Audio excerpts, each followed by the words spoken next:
Now you should hear me. The mixer was off. Is that better? Hold on. Yeah, you can turn it off. I hear you perfectly. Okay, I'm shutting it off.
Well, greetings from north of the border, everyone. Garo Von Dane with you live for some Goldpanners baseball from Grand Forks, British Columbia. Yep, we've made it up to Canada, eh? And the Panners, the Panners got here a little while ago. They already earned a victory yesterday in Game 1 of the tournament. And now trying to go 2-0 against a very good Everett Merchants team. Panners and Merchants have met many times over the years.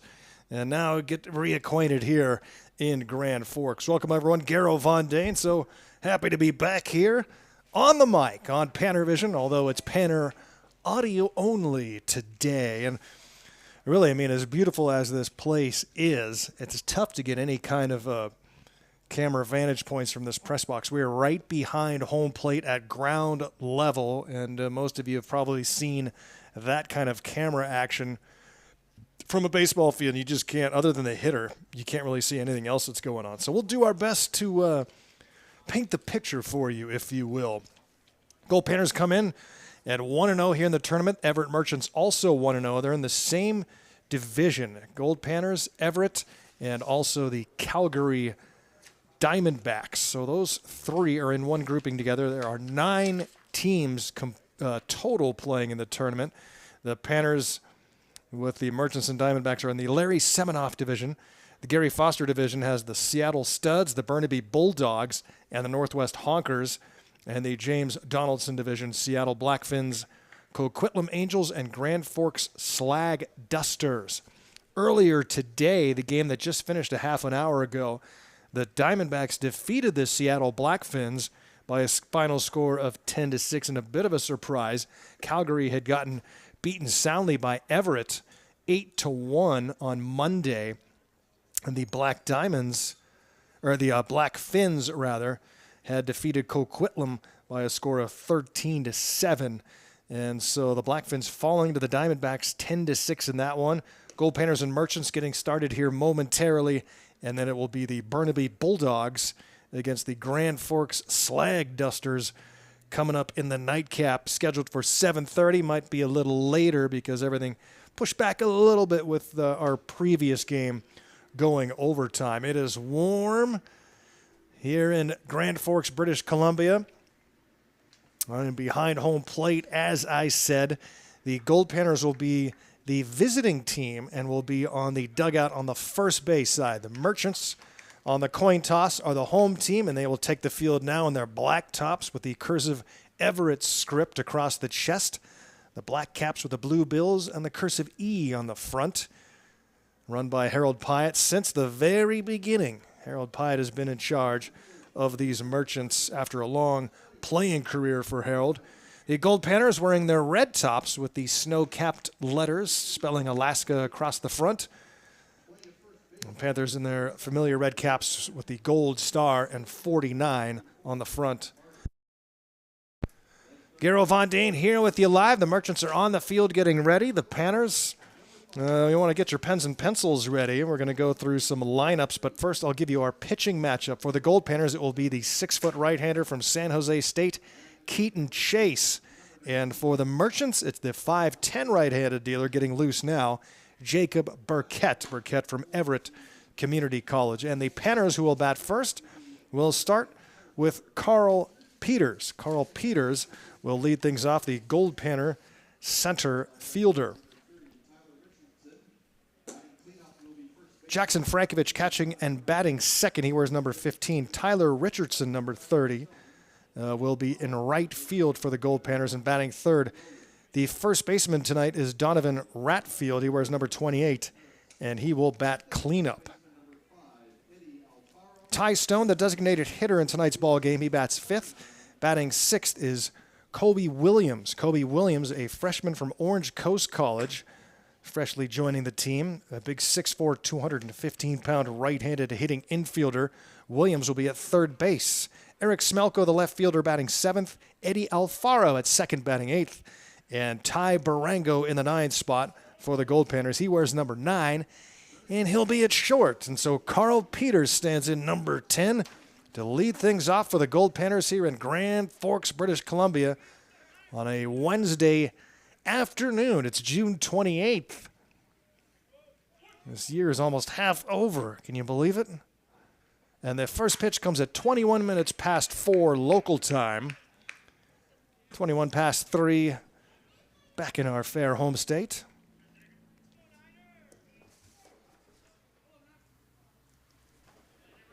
And the Panners and Merchants locking horns, both 1-0 so far in the tournament. Foul ball off the glove of the Merchants catcher, Cade Westerlund. John Lorkey, general manager here, got things set up for Panner Audio, and Chris Carlson coaching him through it from back home in Fairbanks. Chris unable to make the trip. Gosh dang it, Chris, you're going to have to make it here one of these times. It's a lot of fun in Grand Forks. And baseball all day, you can't beat it. Swinging a foul tip. Staying alive, a ball and 2 strikes on Carl Peters for the Goldpanners. Peters, the sophomore from the College of San Mateo out of Littleton, Colorado.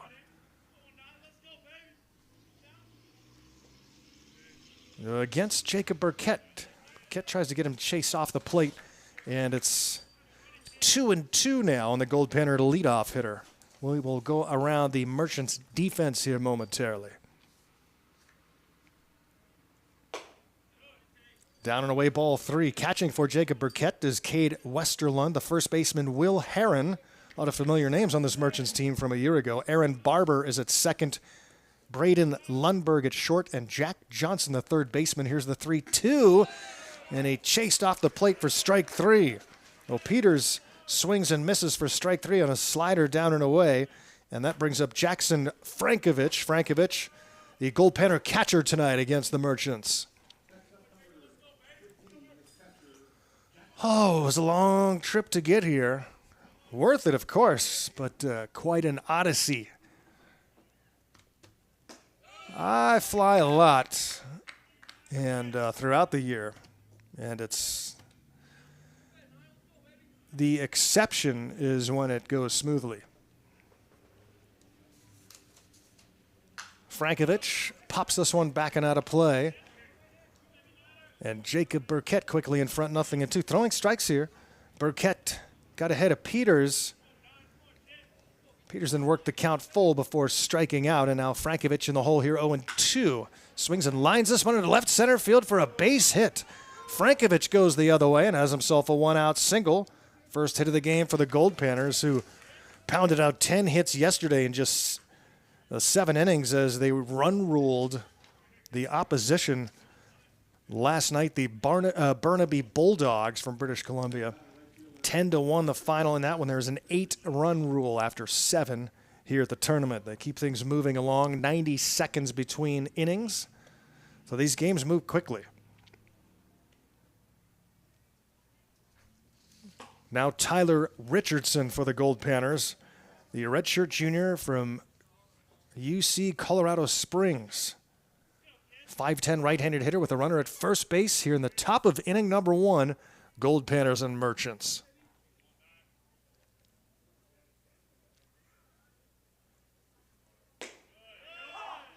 Gets that strike call. I left Anchorage yesterday at 1 p.m. Flew to, there was a few delays. Got to Seattle, then those flights were delayed to Spokane, and then finally was on my way to Spokane, about to land, and then the plane started getting jostled around, and the pilot began turning the plane around, changing directions. That one's in the dirt. Richardson with a 2-ball, 1-strike count. And the pilot then comes on to say that there's a massive storm and we have to go somewhere else. And then we had a pretty harrowing flight out of that storm because we got caught in it like a beer can in a blender for a little while. This one is popped up high in a shallow right field, and going out to make the catch is Aaron Barber, the second baseman, back on the grass to retire Richardson. And 2 away for the Goldpanners. Frankovich remains at first base and brings up Goldpanner cleanup hitter Donovan Ratfield. Ratfield for Fairbanks, having a good season. The junior from Gonzaga out of Sparks, Nevada. Ratfield, The right-handed hitter against the righty Jacob Burkett. First inning, top of number 1. Goldpanners got a one-out single from Frankovich. He sliced one into left center. And Ratfield trying to keep the inning going. For the Goldpanners, it will be Keaton Chase on the bump. Yeah, so our plane got turned around, diverted. We went to Pasco, Washington. Base hit to right. Ratfield hits one on the ground the other way. 2 aboard for the Goldpanners for Tyler Stone. We went to Pasco, Washington, which is the Tri-Cities area, sort of generally southeast Washington. Had to hang out there. Then everybody had to fuel up again because all the planes got routed there.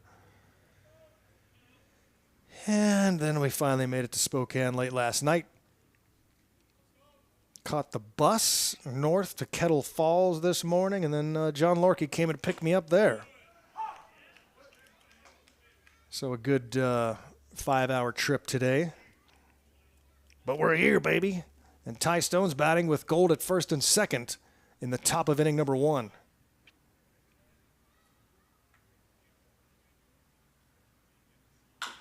Chops this one right side, and the first baseman Heron has it easily on a couple of hops.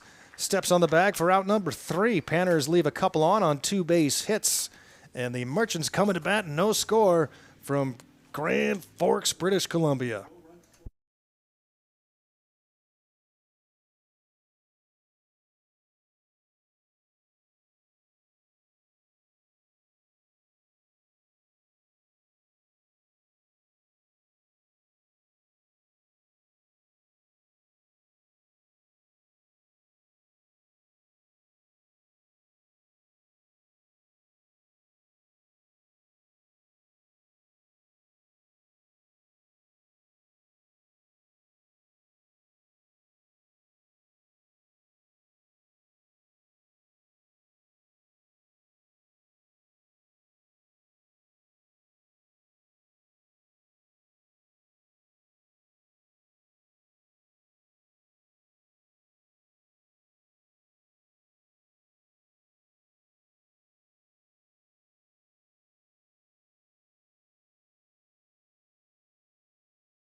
James Donaldson Stadium here in Grand Forks, British Columbia, the southern part of the province, Canada's westernmost province. Thankfully, we're on the west side, avoiding those fires and wildfire smoke on the eastern half of Canada. Keaton Chase on the mound for the Goldpanners as the Merchants come to bat here in the bottom of the first inning. Again, the Merchants, the home team after the coin toss before the game decided that. And leading things off is Zaya Ackles. Zaya Ackles for the Merchants against Keaton Chase for the Goldpanners. Chase, the 6-foot right-hander from San Jose State. Gets a swing and a miss, and he's ahead here 0-2 on Zaya Ackles, the center fielder for the Merchants. 12 innings so far this summer for Keaton Chase. 7 runs on 9 hits. Struggled with his control at times. He's also picked up a lot of strikeouts. 14 Ks and 8 walks.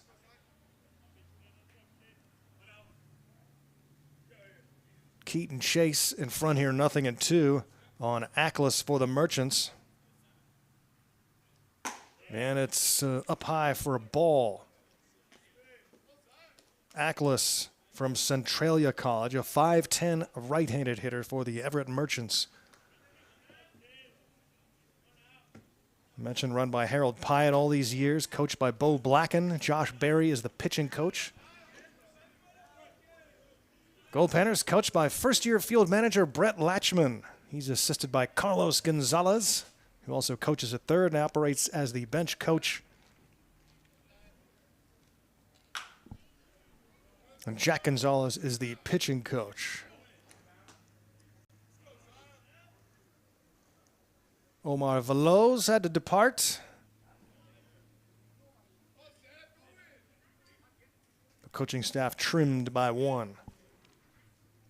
And here is the 2-2 offering to Ackles from Chase. Fastball upstairs. It's 3 balls and 2 strikes. It was 0-2 on Ackles. Merchants like to play small ball. They love to get the leadoff man on, move runners over. Bunts, sac flies are kind of like the Seattle Studs in that way. A lot of the teams in the Pacific International League play that way. This one has popped out to play. The Studs, meanwhile, are 0-2. They were run-ruled by the Northwest Honkers yesterday, who also play in the PIL. And they were shut out in their opener 3-0. The Studs off to a tough start. Here's Ackles again with a 3-2 from Keaton Chase on the way.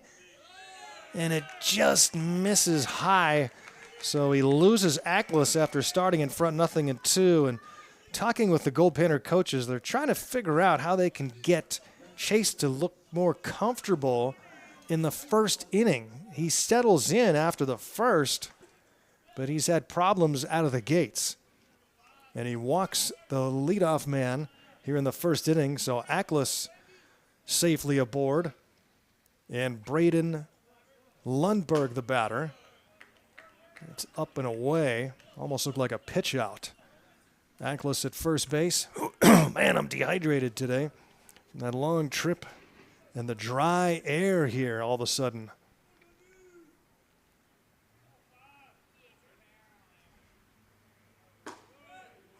Gets the strike call there. It's 1-1 to Lundberg. Bottom of the first inning. Panner's got 2 on in the top of the first. But a ground ball to first ended the threat. Now Chase throws over to first base, runner back safely. Catching for Keaton Chase, Jackson Frankovich. Ratfield holding the runner on at first base. Eddie Alfaro at second. Ty Barango, the shortstop. Kobe Williams, the start over at third base. 2 balls and a strike on Braden Lundberg. The outfield for Fairbanks. Eric Smelko in left, Carl Peters in center, and Tyler Richardson is in right.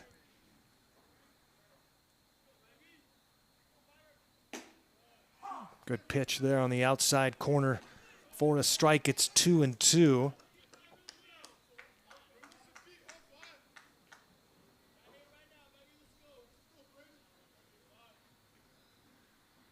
Lundberg waiting the 2-2. There goes the runner. It's swung on and hit into shallow center field. That'll drop for a base hit, and the runner will head around second and get to third. And there you see what the Merchants like to do, a hit and run. And Ackles all the way over to third, and just like that, the Merchants have runners at the corners with nobody out in the bottom of the first inning. Those leadoff walks. Boy, do they hurt you. They haven't hurt yet, but the Merchants very much in business here in the bottom of the first with Aaron Barber stepping up. Aaron Barber for the Merchants with runners at the corners and nobody out. 5'9", switch hitter from Pacific Lutheran. Aaron Barber.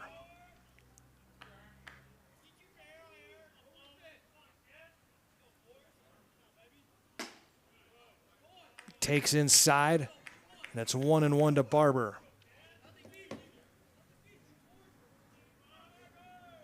After Barber is Will Herron in the cleanup spot. Trouble here for Chase and the Goldpanners in the bottom of the first inning.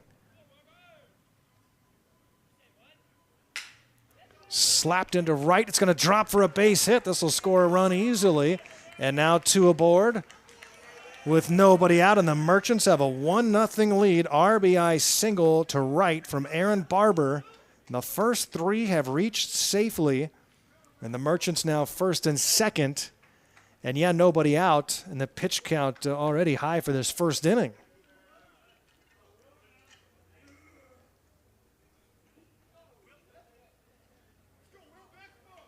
This will be pitch number 15.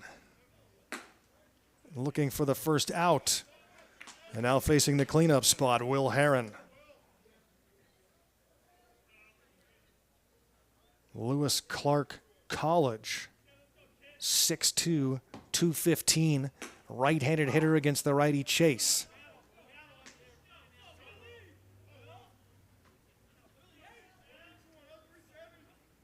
Chase jumps in front here, 0-2. Needs an out, especially with 2 on, a run in, and nobody out. 0-2 pitch, nice breaking ball, freezes him, and a 3-pitch strikeout of Herron, and that's where you see the upside of Keaton Chase. Kept the ball down, sets him up for that big breaking ball, and gets Herron looking. Huge first out. Here in the bottom of the first brings up Jack Johnson. As I mentioned earlier, Keaton settles in, so Merchants would be wise to get to him early. They've got to him for 1.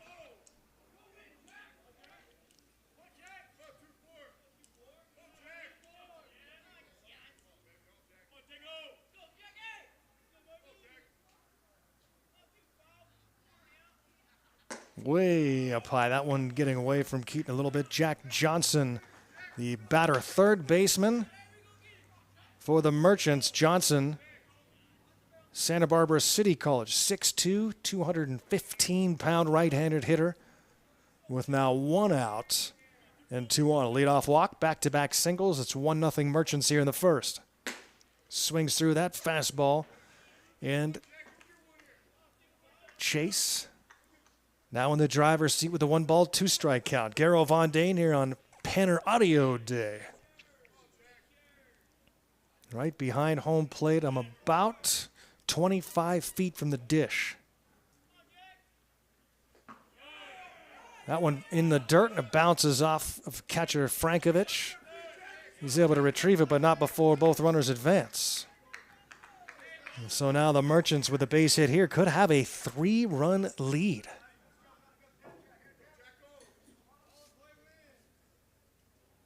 Everett defeating Calgary on Monday 8-1.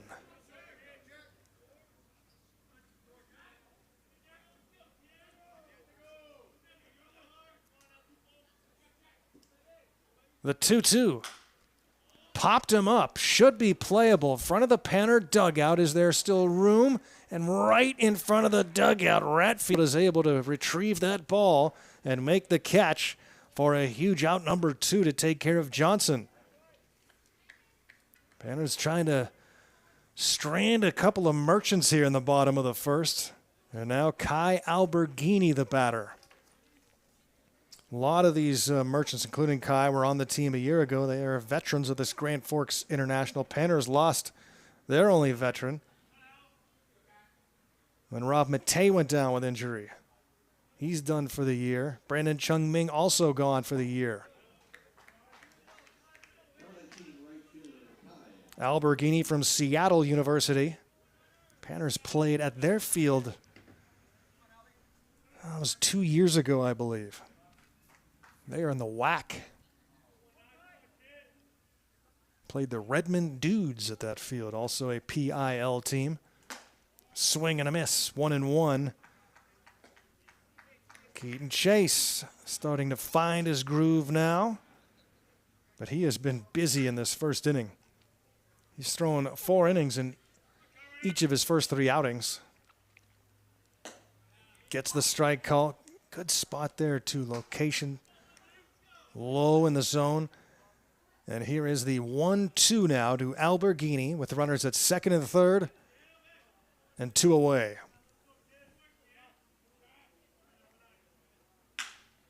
Swung on, hit into center field. This will drop for a base hit. 1 run will score. Here comes Barber around third. The ball is there, but unable to hang on to the baseball was Frankovich. He put the glove on his leg to make the out, but the ball wasn't in it. He tried to field it on a hop and just couldn't squeeze it into the mitt, and it's 3-0 Merchants. A 2-run single for Alberghini, who winds up at second base on the throw home. Panners are 1 strike away from getting out of that inning, having surrendered just 1, but now it's 3-0, and now a base hit probably gets you another. Swing and a miss from Keaton Fisher, the 7th batter of the first inning. Panners had 2 on in the top of the first, could not score. Merchants have picked up some big base hits here in the inning after the leadoff walk. RBI for Barber. 2 runs batted in for Alberghini. Keaton Fisher now with a ball and a strike from Everett Community College, a left-handed hitter.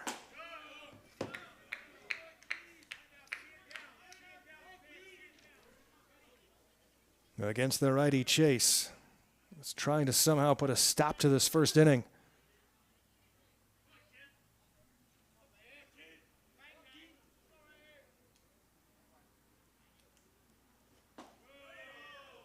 Breaking ball started too high, couldn't drop into the zone, and it's 3-1. After Fisher would be Aiden Van Rensom, the designated hitter. Misses well high. It's ball 4, second walk of the inning. 5 have reached safely here in the first, and now Frankovich is going to go out and talk to his pitcher, as is pitching coach Jack Gonzalez out of Point Loma Nazarene. And boy, oh boy, a laboring first inning for Keaton Chase. And the Merchants getting exactly the start they wanted. 3 runs so far in this first inning after putting up a 0 in the top of the first. I wonder how this will affect Jacob Burkett. A long break here as he has been sitting and watching his team put up some runs. But that can always, not that Burkett really had a chance to get into his rhythm, but it's always interesting to watch pitchers come back after they've been sitting on the bench for a while in the middle of a game.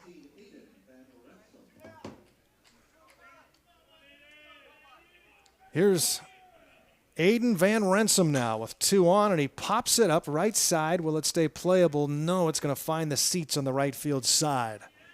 Van Rensom, number 18, the tall designated hitter for the Merchants here against the Goldpanners.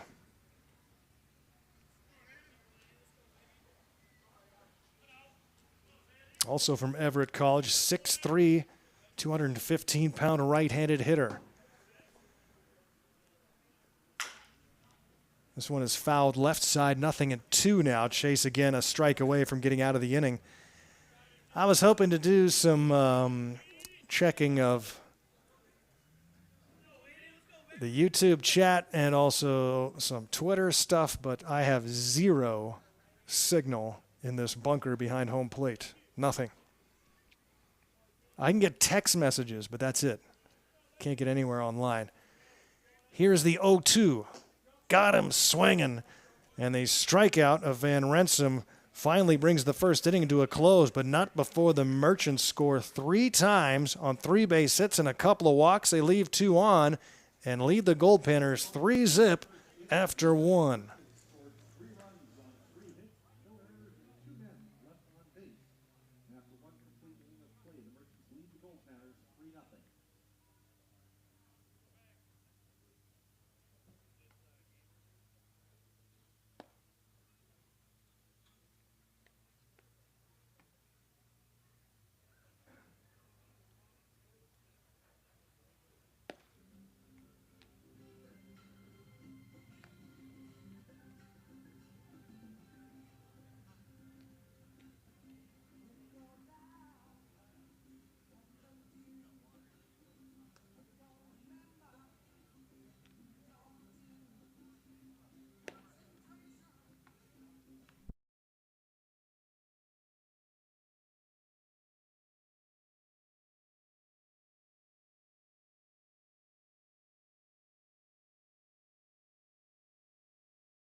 Kobe Williams leads off for Fairbanks as we go to the top of inning number 2. Panners find themselves in a 3-run deficit here as we start the second. It's chopped left side. High chop could be trouble. Nice play on a short hop, and he gets the throw in time.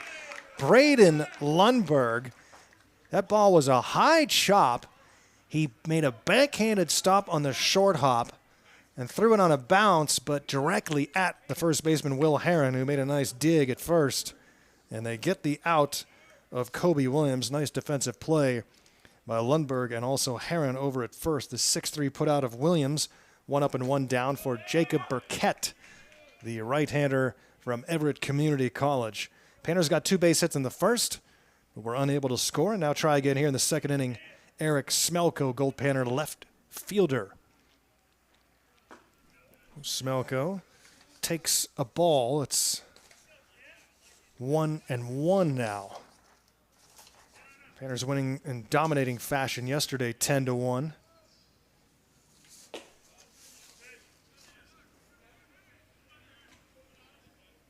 Smelko entered the Grand Forks International batting .300 on the year, 9 runs batted in.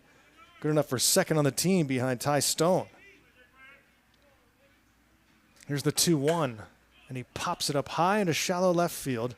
Keaton Fisher towards the line, waiting for it, and will make the catch. 2 up and 2 down here in the top of the second inning brings up Eddie Alfaro, Goldpanner's second baseman. This team looks a little different than the one I left a week or so ago in Fairbanks.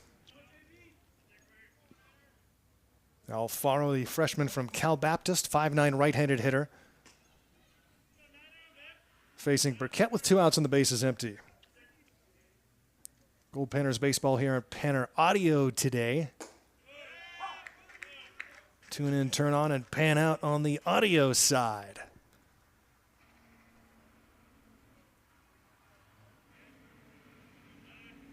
The 1-1 to Alfaro. Strike called. It's 1-2. Remember, you can follow along here in Grand Forks on all the social media pages at Real Goldpanners on Twitter, on Facebook, Instagram, TikTok. This one is hit to the right side, takes a hop, but making the glove step by Will Herron, and he steps on the bag for the final out. Panners go in order, top of the second. Merchants lead at 3-0 after 1.5.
Goldpanners and Merchants here. Game 2 for both teams at the Grand Forks International here in beautiful British Columbia.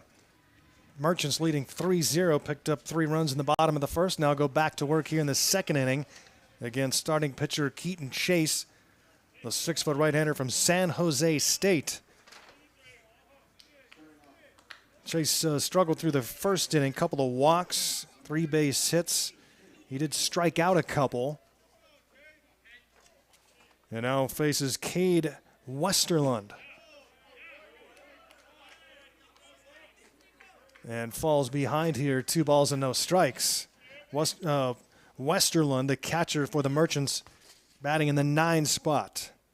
Merchants sent 8 batters to the plate. In the first inning, they are the home team via coin toss.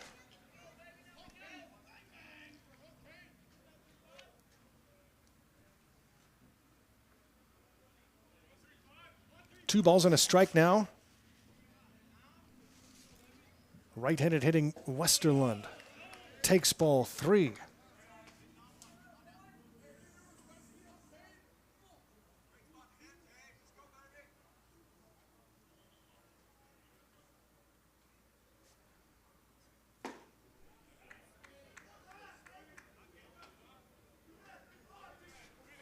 Here in the bunker behind home plate at James Donaldson Stadium. It's pretty tame right now, a hot afternoon.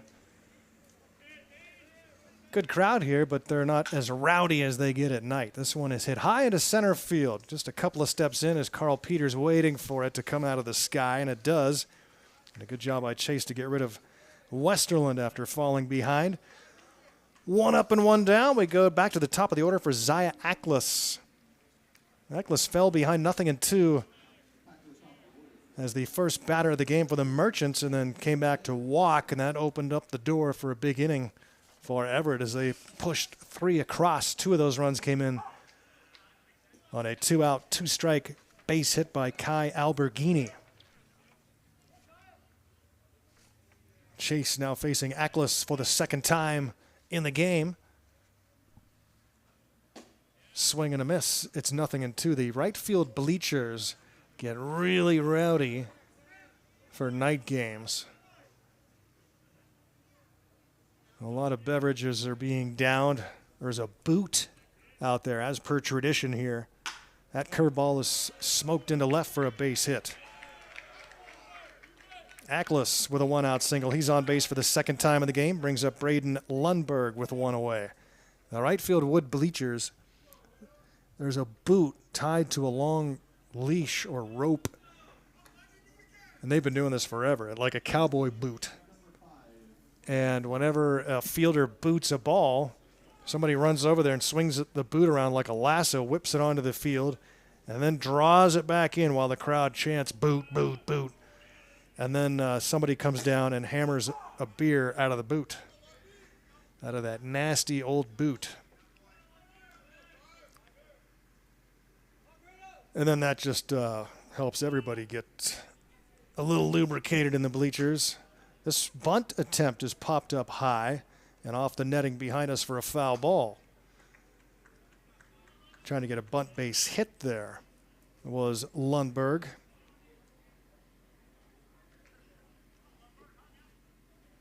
Braden singled in the first inning, came in to score. Yeah, night here gets pretty fun. Unless you're a right fielder, because then you got to listen to them all night. And then it's even worse if you make a boot, because then they ride you all game long, and maybe the next day too. Here's the 0-2 pitch to Lundberg. Off the end of the bat, just over the first baseman Ratfield's glove, and it goes into right field, and the runner's going to head all the way for third, because there wasn't a whole lot on that shot from Lundberg as he smiles at first base. And went off the end of the bat and just floated over Ratfield's glove. But it counts as a base hit and moves Ackles all the way to third on the play. So once again, the Merchants in business here in inning number 2. There is 1 out, and now Aaron Barber drove in a run with a base hit single in the first. Stands in again the left-handed hitter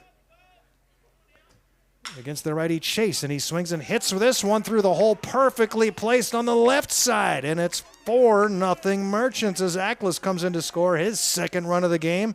2 RBIs for Barber now. Everything going right for the Merchants right now, and they have taken a 4-0 lead here in the second inning And this might get the bullpen started for the Goldpanners. 3 consecutive singles after Westerlund was retired for out number 1. Swinging away, grounding this one to short. Throw to second for 1. Alfaro double clutch. Gets it to first, but they say not in time. That little double clutch cost the Panners the double play, but they get the out at second base on the 6-4 putout. Lundberg winds up at third. Safe is Heron at first on the fielder's choice, and the Merchants are swinging away first pitch every time right now. Let's see what Johnson does. Jack Johnson, the batter, with Merchants in the corners, now 2 away. Swings and misses. So they are very aggressive here in the game against Chase.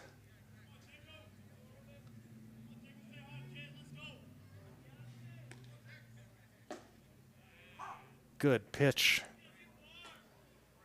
Caught the bottom edge of the strike zone, and he's in front here, 0-2. 1 strike away from closing the second inning, which the Panners need him to do. They don't want to go to the pen right now. We're in the second inning. This is a long tournament, a lot of games in a short amount of time. You need fresh arms. They need Chase. This one is hit. Oh, and a leaping grab at third by Williams, who saves at least a run. Williams timing it perfectly. That ball was smoked. Out number 3. Merchants get 1, leave a couple. After 2, it's 4-0 Everett.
Sean Lorkey with you back from Grand Forks. It's the Goldpanners bat in the top of the third, filling in for Garrow here for just a little bit. Goldpanners shortstop Ty Barango set to lead things off, up for his first time. Then we'll go back to the top of the order with Peters and Frankovich. 0-1 count. Next pitch, it's a fastball that's popped up into center field. Ackland makes the catch, and Barango is out number 1 here in the top of the third.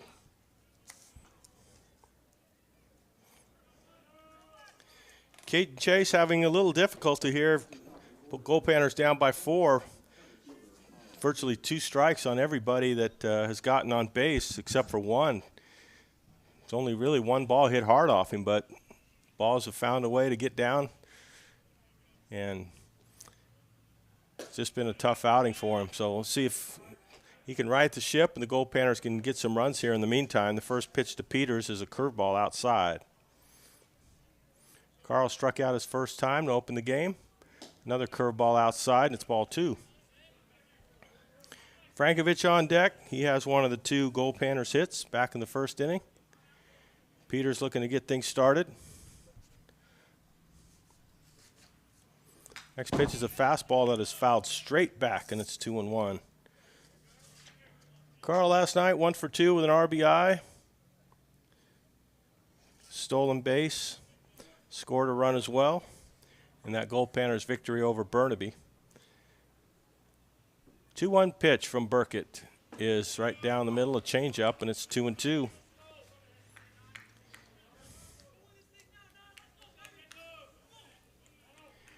Peter steps out for a minute, now back in. See if he can come through here with a 2-2 pitch. A curveball swung through, strike 3. So a nice pitch. Burkett, a good location on the outside corner. Peter strikes out for the second time. Those are the only 2 strikeouts that Burkett has. 2 out now in the top of the third, and that'll bring up Jackson Frankovich, who bats from the left side. Burkett has looked good so far for Everett, giving up 2 hits in the first. Faces Frankovich, curveball inside. Ball 1 nearly hit him. Frankovich didn't move. He got hit with a pitch last night he didn't move a muscle on either. Burkett looks in and winds. Fastball is hit in the air a long way to right center field. This could be gone. Frankovich really got into it, and it is gone. Oh, boy, first home run of the summer for Frankovich, and he really, really got into that one. I didn't see what kind of pitch it was, but, boy, he rifled it out of here quickly. His first home run leads the Goldpanners in hitting, and, boy, you saw why. Freshman out of University of San Diego, and the Goldpanners quickly make it a 4-1 game.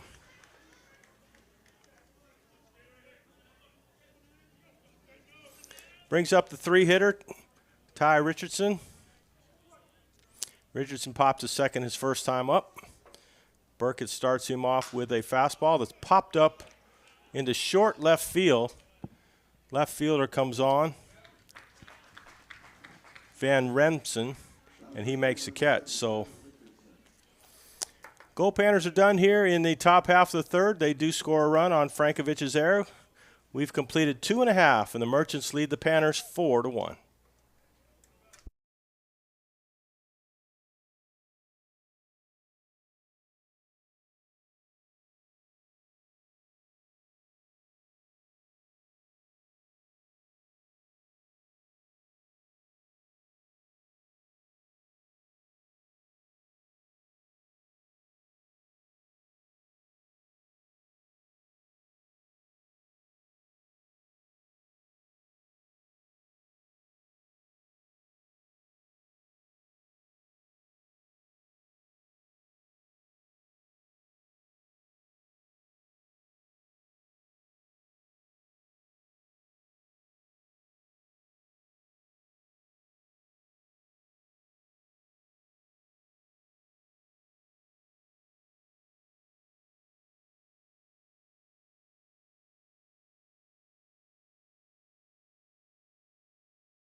Goldpanners get ready to start the bottom half of the third inning, and on the throw down to second base to start things off, Frankovich didn't quite clear Keaton Chase as he was walking off the mound as Frankovich threw to second. I think he got him right in the back.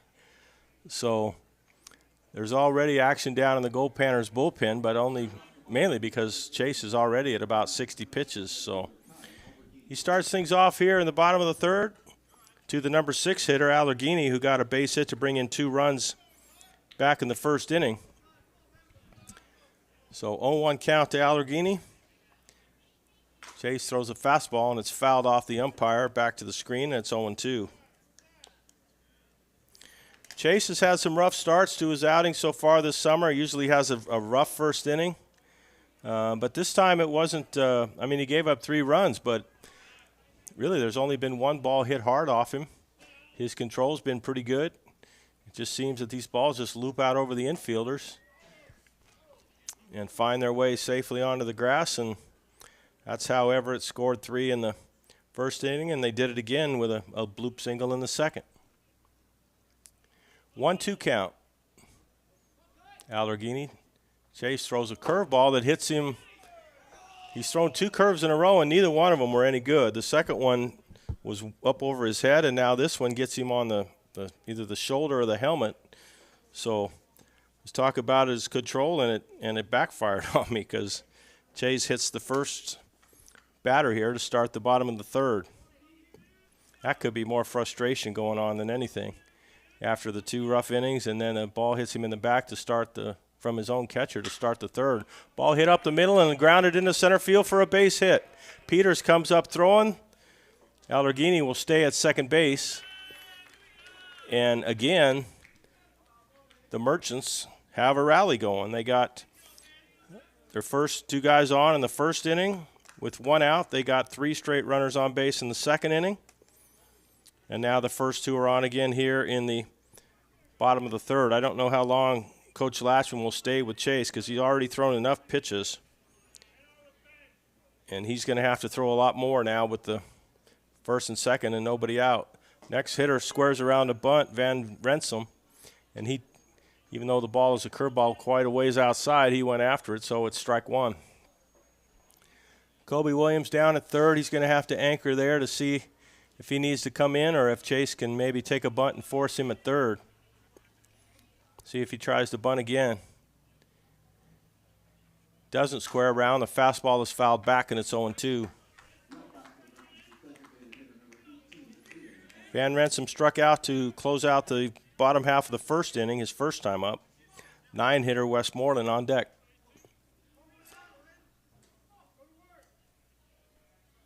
Chase with an 0-2 count on Van Renssum. Curveball is just high. Boy, that one could have gone either way. The umpire didn't think it had caught the strike zone. Chase was sure upset about it. Not really a good 0-2 pitch to hang a curveball like that, but it looked like he had the strikeout. 1-2 pitches. Hit in the air to left field for a base hit. Left fielder Smelko comes up throwing. Runner coming to the plate. Goldpanners throw, and he is out at home plate.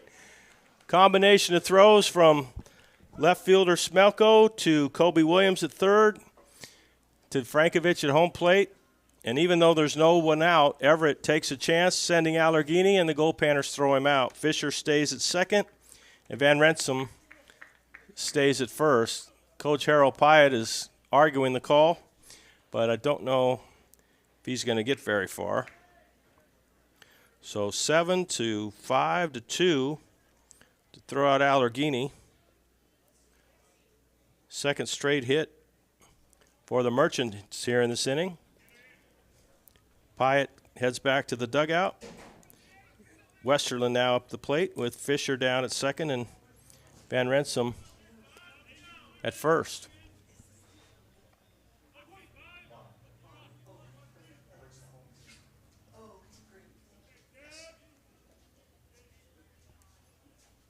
Seven hits already for Everett as Chase once again throws that curveball up high. That's going to get him in trouble if he stays up there with that curveball.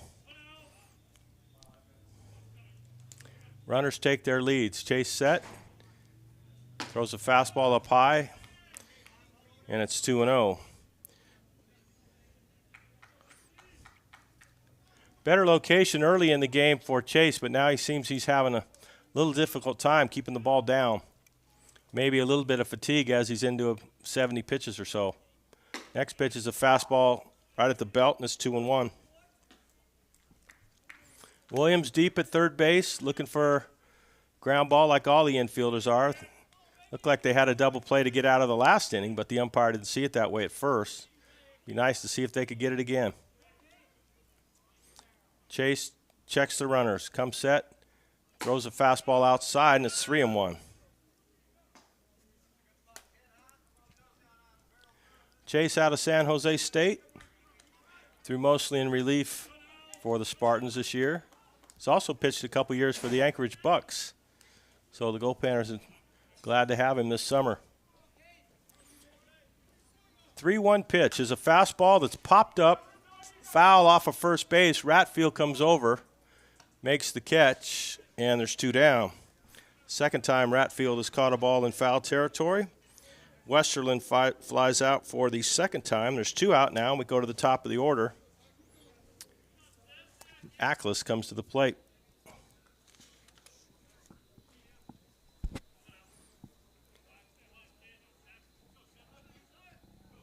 Parker Smith throwing down in the pen for the Goldpanners out of Gonzaga, young right-hander. Let's see if Chase can get out of this third inning. 2 out. First pitch is a curveball that umpire says high, but Chase is pretty upset he didn't get that call. Didn't look like it was that high. Umpire says no, and we got a ball 1 count. Ackles has scored twice, walked and singled. Pitches a fastball that's way outside, and it's 2-0.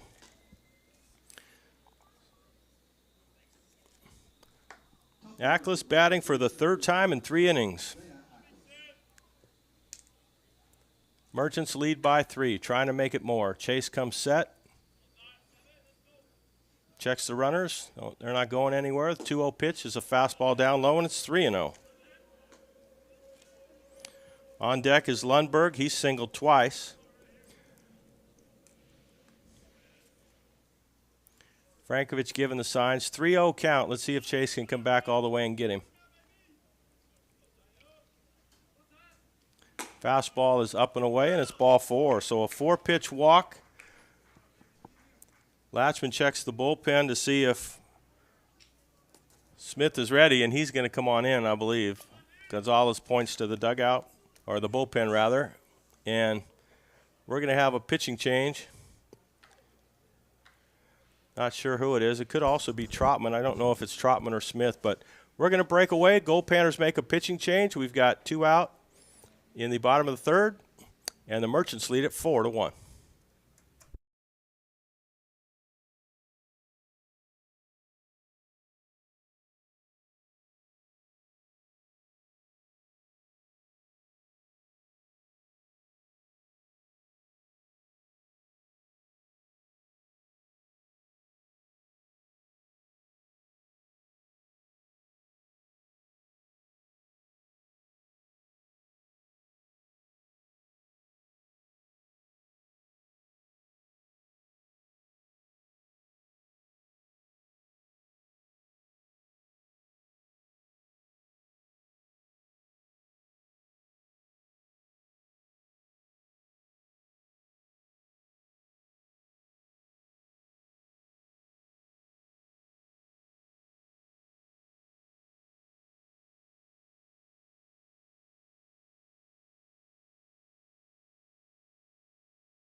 New pitcher into the game for the Goldpanners. New guy on the microphone, too. Thank you, John Lorkey, for taking over for a few minutes.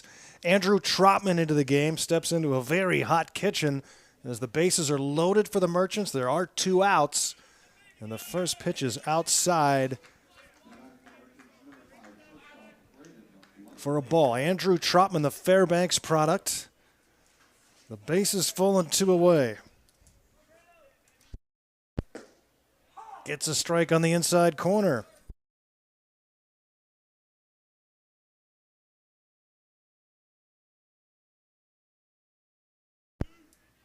Lundberg with a ball and a strike. Swings and misses 1-2. Trotman, a veteran Goldpanner, has really taken his game up this year another step. And now he's one strike away from stranding the bases loaded. Big pitch from Trop to Lundberg. The 1-2 is on the way from the right-hander, and he tries to get him to chase. It's 2-2, well off the plate.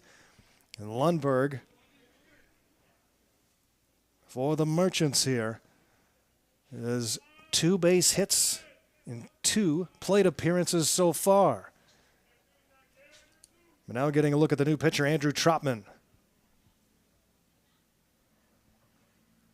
Swing and a miss. Trotman strikes him out, and the Merchants leave him loaded. Big moment of the game there. Put a circle around it. The Merchants are in front, 4-1 after 3.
Gerald Von Dane back with you here in Grand Forks, British Columbia at the Grand Forks International. 9 teams taking part in the tournament this year, including these Goldpanners and Everett Merchants.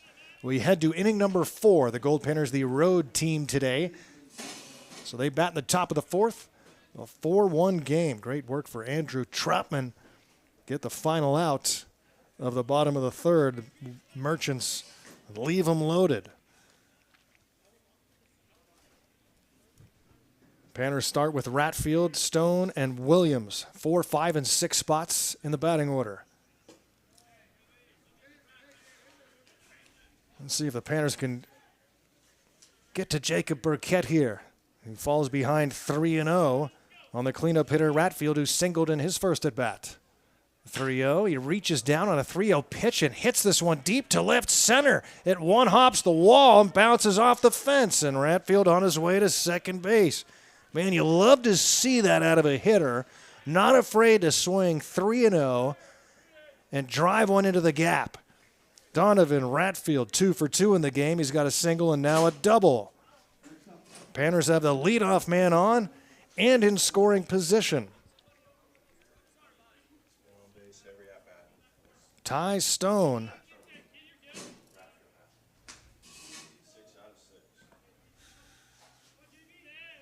Ratfield had been on base all 6 plate appearances here in Grand Forks.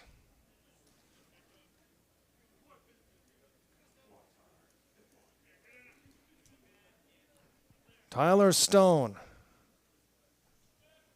0 for 1, grounded out to first with 2 aboard in the first inning.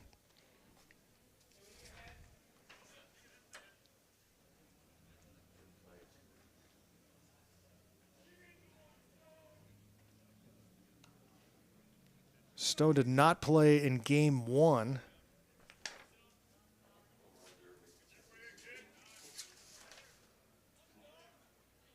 The sophomore from Iowa Western hits this one high towards the Goldpanner dugout, but it will find the seats.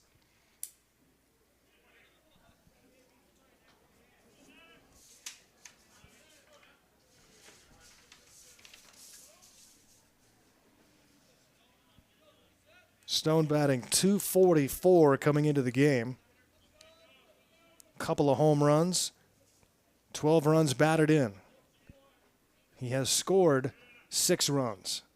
He's in the hole here, 0-2 against Burkett. Runner at second, and he's called out on strikes. Stone continues to struggle at the plate this summer, and that will bring up Kobe Williams. Williams, who grounded out to short in his first at bat. Just can't find a rhythm, Stone, this summer so far. Still plenty of time, and now Kobe Williams will try to bring the runner in from second. Panners try to chip away at this 3-run Merchants lead. It was 4-0 before the home run for Frankovich, a solo shot in the third inning.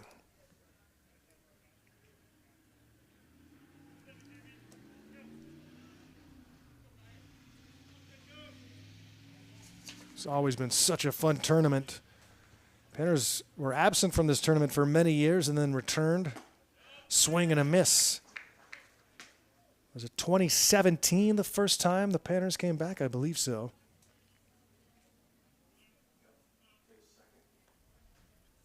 Finished second that year. Panners won the Grand Forks under head coach Miles Kaiser a couple of years later. 2-ball pitch misses 3-0 on Kobe Williams. Oop. 2-1 rather. Scoreboard had it messed up.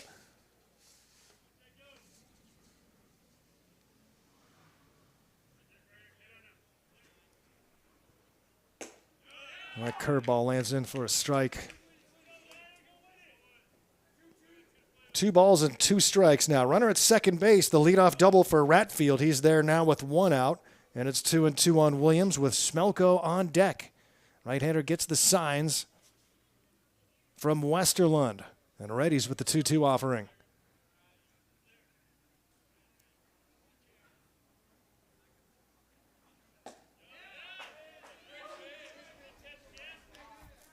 Three and 2. He missed down low.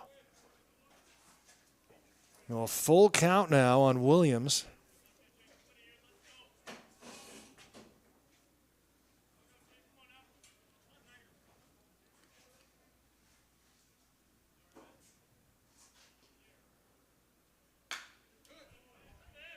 Two-seamers pop back off the netting. So it stays 3 balls and 2 strikes on Williams.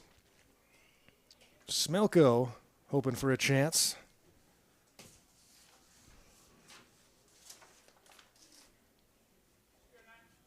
To drive in some runs.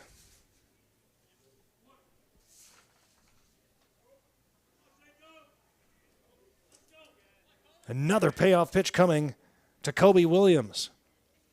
Takes down and away, ball 4, not even close from the right-hander Burkett, and so 2 aboard now for Eric Smelko. Smelko flew out to left in his first at-bat. Eric started the day batting, or rather the tournament batting .300.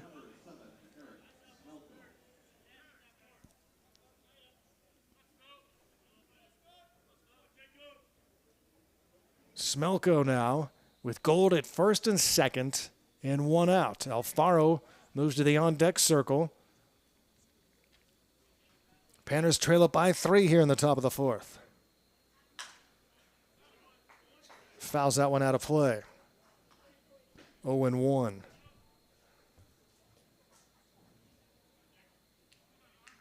Goldpanners had to go to their pen much earlier than they wanted to.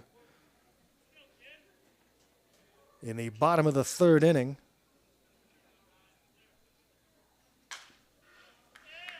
Panners hoping to maybe break out against Burkett here in the 4th.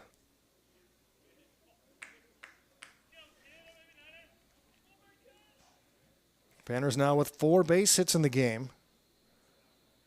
Hit number 5 would bring in at least a run in all likelihood.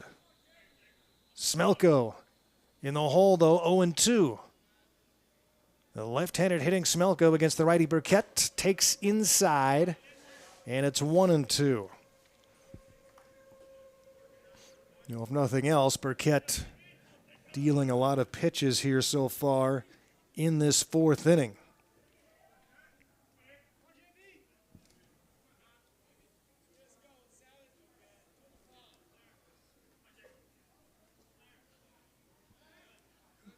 Burkett steps off and just tosses to his shortstop.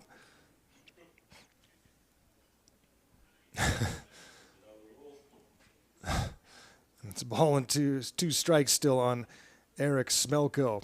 Panners got a leadoff double from Ratfield. Ty Stone struck out looking. Kobe Williams walked. Now Smelko trying to reach. The battery mates talk things over. Westerlund goes back behind the dish, and Smelko, the left-handed hitter, digs in. Cooled off a little bit. Clouds blocking the sun, but still very warm. And Smelko awaits the 1-2 from Burkett on the way. And he's on top of it, but he was too far out in front, fouled it into the seats. Stays 1-2.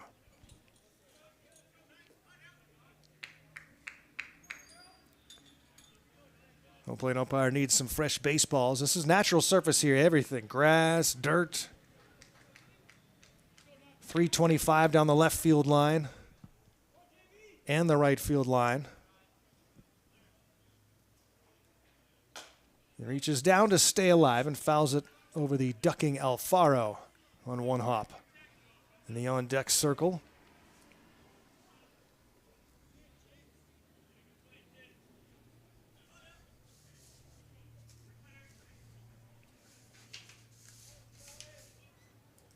Later tonight, the Grand Forks Slag Dusters versus the Burnaby Bulldogs.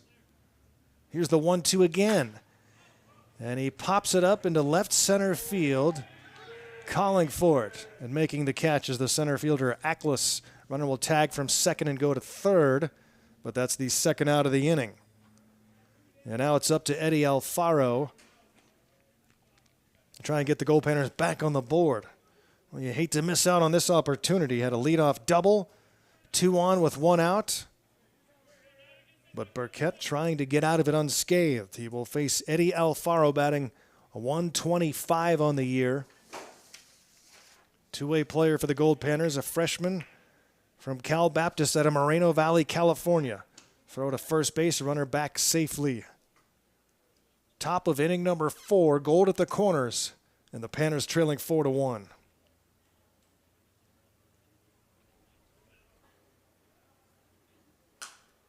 Breaking ball is popped out of play, and Alfaro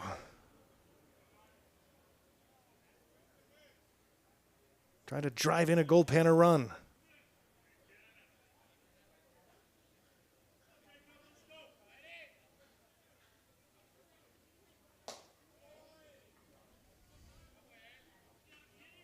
And this is outside on that, looked to be that changeup that Burkett throws. And it's a ball and a strike.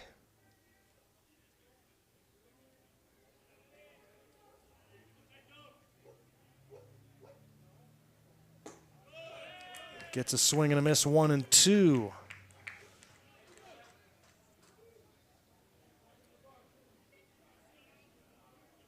Now Burkett a strike away from stranding a couple of base runners. Alfaro looking for an empty spot. Here's the 1-2 to Eddie. Fastball is popped high and out of... No, there might be room. No, it finds the seats over the netting on the right field side.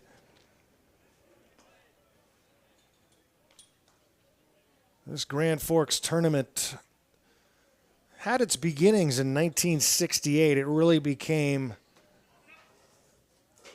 more of a tournament in 1975. That's when it's got its name, and then became a little more international, Asian teams coming over here. Always a lot of fun here at Grand Forks. And here's the 1-2 again to Alfaro. Takes outside, it's 2-2. Good at bat here for Eddie. Can he finish strong? Should Alfaro reach, it would be Barango. Gold at the corners. And now the 2-2 from Burkett. Swung on, hit back to Burkett, who makes the play, and a lollipop to first in time for out number 3. Nice play for Burkett. The Panners strand a couple of base runners. They trail it by 3 through 3.5.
Back in Grand Forks for the bottom of the 4th inning, the Goldpanners trailing the Everett Washington Merchants 4-1. This one off the end of the bat into shallow center field. And just like that, a base hit for Aaron Barber. He is 3 for 3 in the game out of the 3 spot. All threes for Barber. Let's hope it stops there. All singles for Aaron, and the leadoff man aboard. Once again for the Merchants. Brings up Will Herron. Herron is 0 for 2 in the game against Andrew Trotman now. And that one nicely fielded at third, throw to second, not in time at first base. So the Panners get the force out of Barber at second on a nice play from Williams. That was a tougher play than, I would say, than it looked, but you can't see. Took a big hop on him as he was moving towards second base, but was able to adjust the glove, make the catch, and get the throw on the money to second base for the force out. Herron reaches on the fielder's choice for the second time in the game, and now Jack Johnson is 0 for 2 and stands in against Andrew Trotman, the Fairbanks native from UT Permian Basin. Got a huge out number 3 with the bases loaded in the 3rd inning after relieving Keaton Chase, who labored through 2 2/3, giving up 4 runs on 9 base hits. He walked 3, hit a batter, and struck out 2.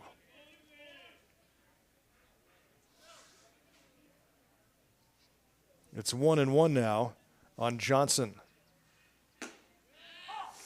Strike called.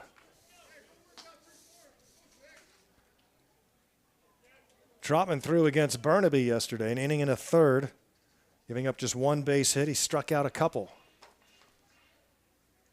He's always ready to go. This one's lined to right for a base hit. That'll move the runner to second base. The Merchants have 11 hits in the game, and we're in the 4th inning.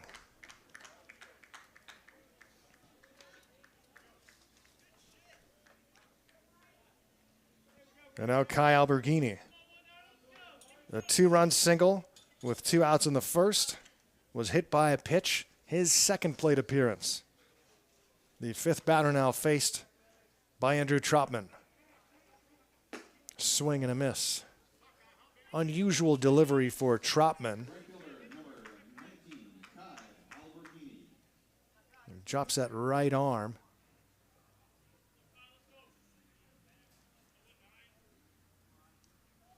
Been fun to watch his development. Quickly in front, 0-2 on Alberghini.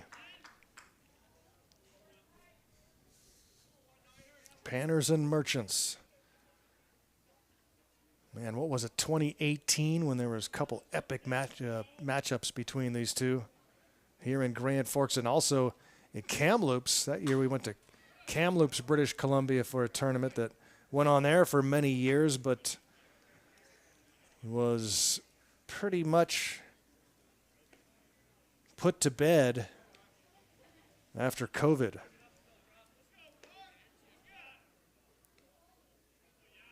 Trotman with the 0-2 to Alberghini.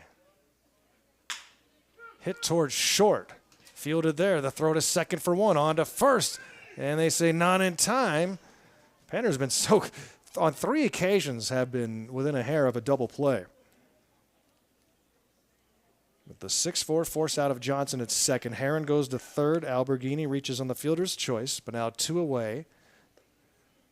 And Trotman will try to take care of Keaton Fisher.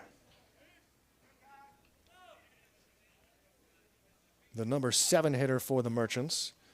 Everett got 3 in the first, 1 in the second. They left the bases loaded in the third. They have runners at the corners here in the 4th inning, but now there are 2 outs. Fisher walked in the first, singled in the 3rd inning.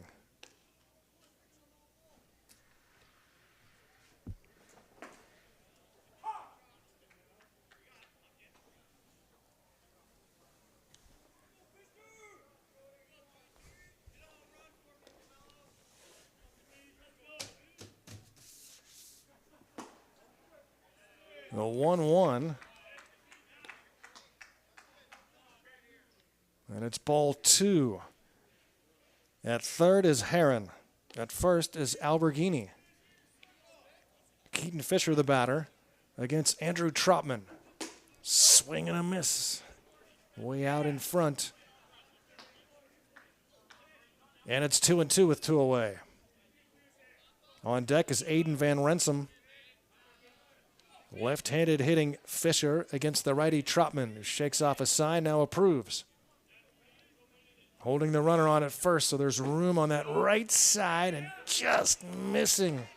Trotman started his walk to the dugout, but he's got to step back on the bump. It's 3-2.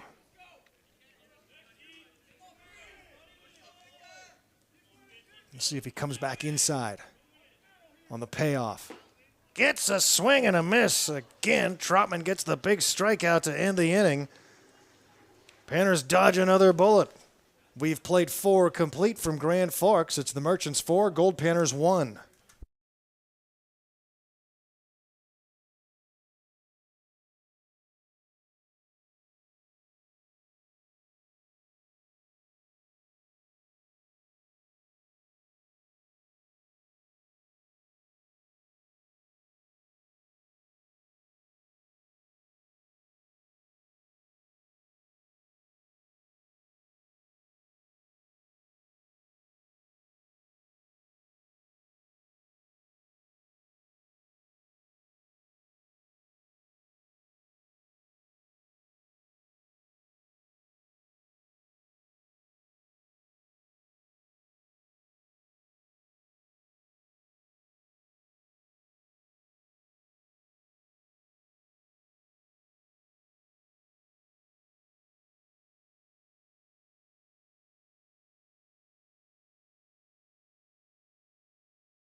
So good to be back on the air behind the glass here in Grand Forks, British Columbia. Goldpanners baseball on PannerVision going audio style only today.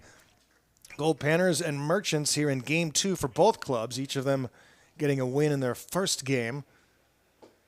In the same division here, along with Calgary. Diamondbacks getting the win over the Seattle Blackfins right before this game. 10-6 the final in that one. We start the 5th inning now. The Goldpanners trying to get back on the board. The only run for Fairbanks so far, a solo home run for Jackson Frankovich. He's 2 for 2. Frankovich out of the 2 spot.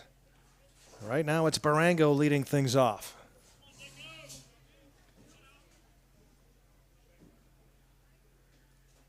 Takes outside. It's 2-2 against Jacob Burkett.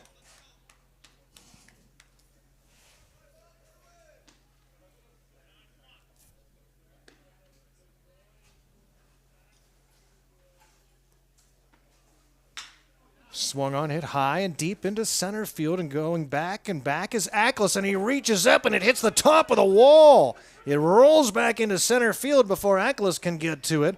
And holding up at second base is Barango with a long double just to the right of the 430 mark in center field. He had a dead center, it's 430. And he hit the top of the fence about 20 feet to the right of it. And a leadoff double for Barango. Goldpanners had a leadoff double from Ratfield in the 4th, but could not score. Now we go to the top of the order for Carl Peters, who's 0 for 2. It has been a strikeout victim both times against Burkett. And we're going to see the Merchants bullpen get started now.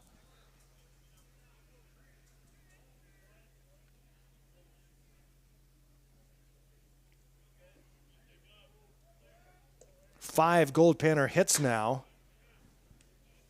The Merchants have been piling up the hits.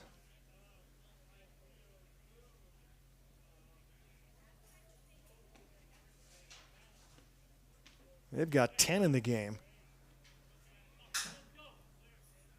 The 1-ball delivery is hammered to left by Peters, and forget about it. It is gone. Carl Peters, a 2-run shot down the left field line, and the Panners cut the lead to 1. Peters, the right-handed hitter, was all over that pitch from Jacob Burkett and crushed it down the line, and it's a 4-3 game just like that. Second home run of the day for the Goldpanners, and the first for Carl Peters. Barango comes in to score after the leadoff double, and now Frankovich, who homered in his first at-bat, stands in, starting the day 2 for 2.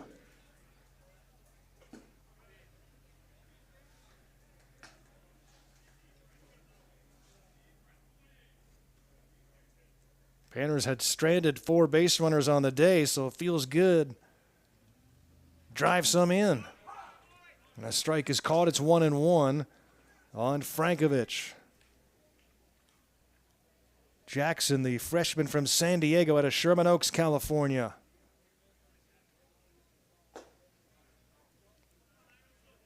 Down and in for a ball. Now Burkett's starting to run into some problems, but he can start fresh here. The bases are empty, but there's nobody out. 2 runs are already in. Swung on, hit to first. Fielded cleanly by Herron at the line, and he steps on the bag to retire Frankovich for the first out of the inning and for the first time in the game. Now Tyler Richardson, who's 0 for 2 out of the 3 spot. The right-handed hitter for the Goldpanners. Richardson from UC Colorado Springs.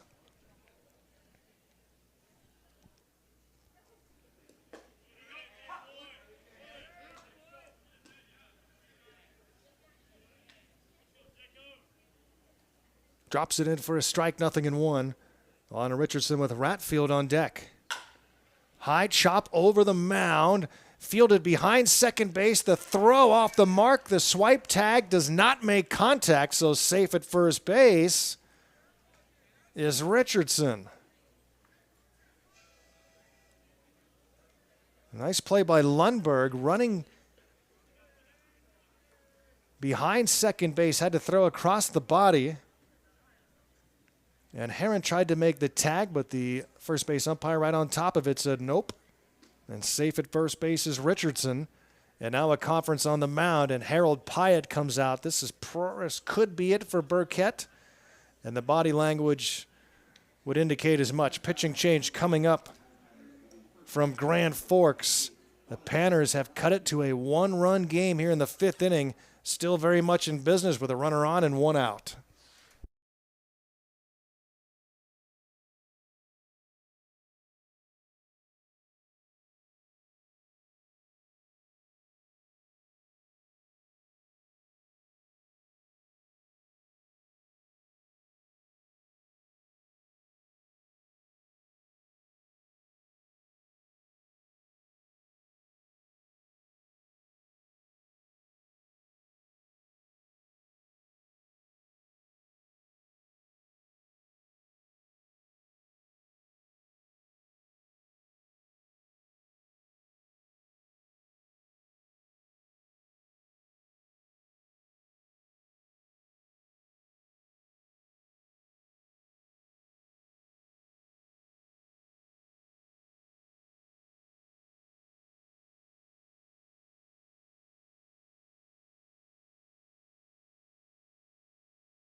The right-hander Luis Rivera enters the game for the Everett Merchants. Luis Rivera, 5'10", out of Townsend University.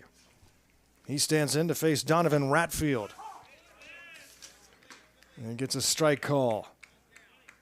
That's all for Jacob Burkett. He departs after 4 1/3. The book's still open on him as he's responsible for the runner at first base. Ratfield 2 for 2 with a single and a double, now facing the new pitcher Rivera. Fouls that one off the end of the bat towards the Panner dugout. And it's 0-2.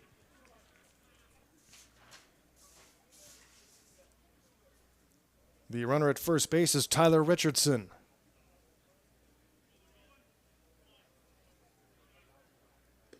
And now the 0-2 to Ratfield. Off the helmet. A breaking ball high and inside. Ratfield tried to duck, and it still broke down and skipped off the top of the helmet. And so on an 0-2 pitch, he hits the Goldpanner batter. And now 2 on with 1 out. 7 straight times Ratfield has reached safely here in Grand Forks. And now Tyler Stone with another opportunity. 2 aboard and 1 out. He takes inside for a ball. Stone grounded out to first in the first inning with 2 on. He struck out looking with a runner at second and nobody out in the 4th. Bats here with runners at first and second with 1 out in the 5th inning. The left-handed hitting Stone against the righty Rivera. That one's through the legs of the catcher Westerlund, and both runners advance. 2-0.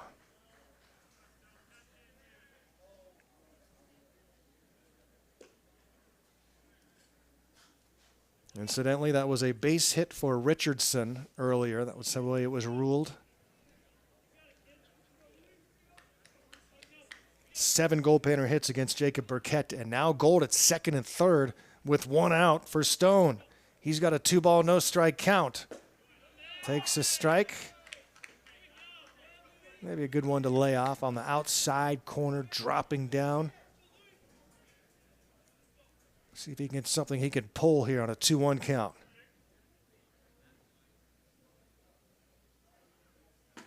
Way up high, and he swings and misses for strike 2.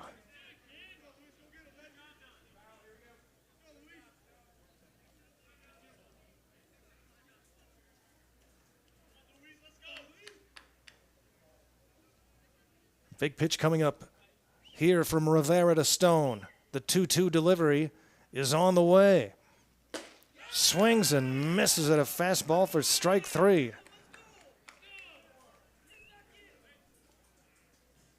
And now it's up to Kobe Williams to bring in some more Goldpanner runs. Boy, second and third one out, you gotta find a way to bring somebody in.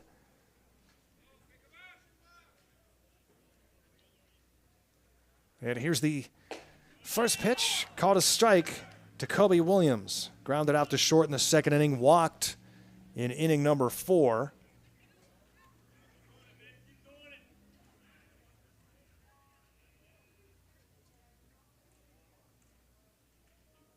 And he starts in front here, 0-1. This is inside for ball 1. This inning started with a double from Barango. Carl Peters followed with a home run down the left field line. Barango's double was over 400 feet to deep right center. Strike 2, it's 1-2. After Frankovich grounded out to first, Richardson with an infield hit. Ratfield hit by a pitch. They went to second and third with 1 out on a wild pitch. Stone struck out, and now it's 1-2 on Williams. Ooh. Down low for ball 2.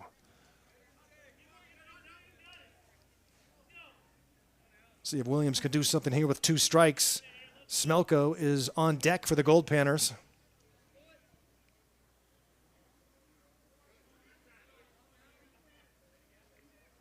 And Rivera wants to see the signs again. Westerlund will give him the sign, and now the 2-2. Check swing called strike 3. Couple of strikeouts end the inning.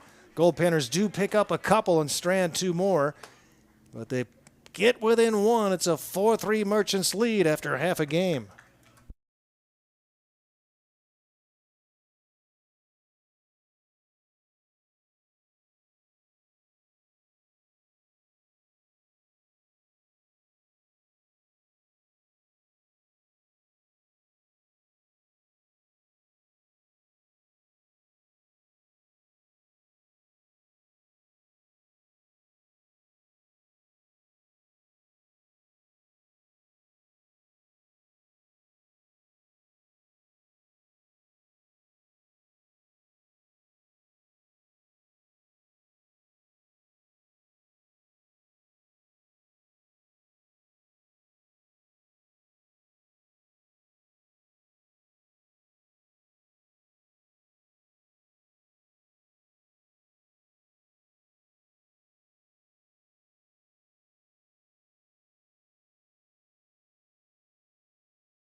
Merchants come to bat in the bottom of the 5th inning. They lead our Goldpanners by a score of 4-3 here on PannerVision, going just audio style today.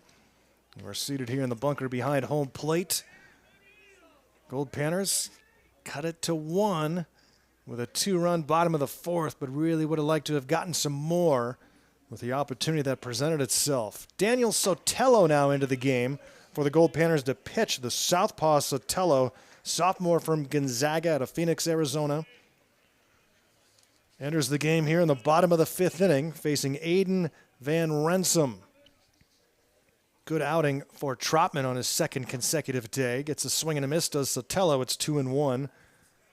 Trotman inning and a third, no runs on 2 hits. Couple of really big strikeouts for Trotman. And he keeps the Merchants off the board during his tenure. But the Merchants got 4 off of Keaton Chase, and they lead it 4-3. Sotelo misses upstairs. It's 3-1. Van Rensum, Westerlund, and then the top of the order, Ackles, for the Merchants here in the 5th. Good ball game. Glad you can join us for Goldpanners on PannerVision from Grand Forks, British Columbia. Upstairs, ball 4, a 5-pitch walk. Sometimes what we've seen from Daniel Sotelo is great stuff. He's a high-energy guy. Sometimes it seems like he's just a little too pumped up until he can settle in. And he walks the leadoff spot here in the 5th inning. In 4 of the first 5 innings, the Merchants have had the leadoff man aboard. It puts a lot of pressure on your arms.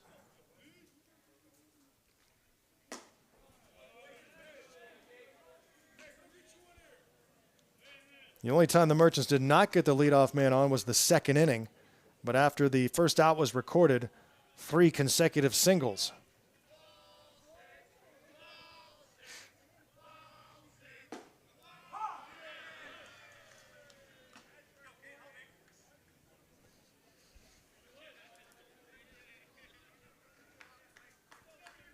Ball and a strike here to Westerlund. Sotelo keeping an eye on the runner at first, who has a short lead. And a strike called. It's 1-2. Westerlund 0 for 2 so far in the game out of the 9 spot. The Merchants catcher.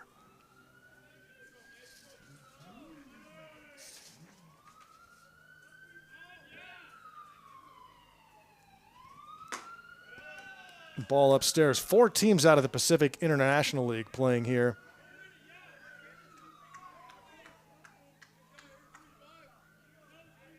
With Everett, the Seattle Studs, the Northwest Honkers, and the Seattle Blackfins. Blackfins will be up in Fairbanks after this. They'll be there just for a couple of games. Sotelo thought he had strike 3, but it's now a full count on Westerlund. Man, you can't lose Westerlund. Again, 0 for 2 out of the 9 spot, and the top of the order has been devastating for the Merchants here today. Here's the 3-2. Gets a swing and a miss, and he strikes out Westerlund. Huge first out here in the 5th inning, because now we go to the top of the order for Ackles. Ackles, Lundberg, and Barber are the 1-2-3 hitters tonight. They have been on base 8 times in 9 plate appearances.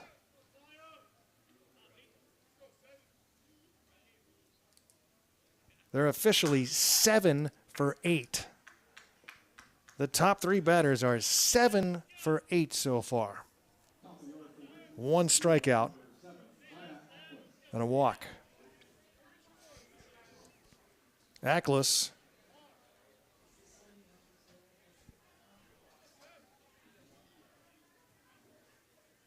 batting here with a runner at first and 1 out against Sotelo. Slapped into right for a base hit. Runner will be held at second base as the throw comes in from Richardson. And here come the Merchants again. Alec Ackles has been on base all 4 times in the game. Now Braden Lundberg.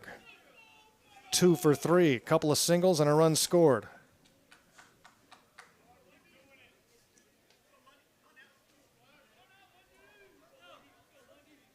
Now Merchants at first and second with one out. Everett leading 4-3 here in the bottom of the fifth.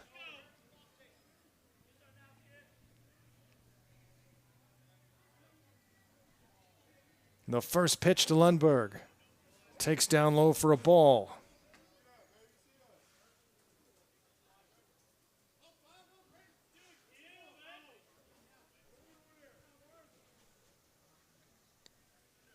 The left-hander sets, checks the runners.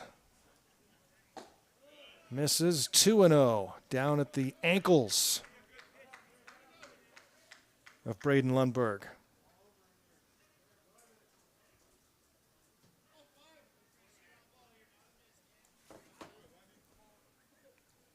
Panners again in trouble here in the fifth inning. Merchants have had base runners throughout this game.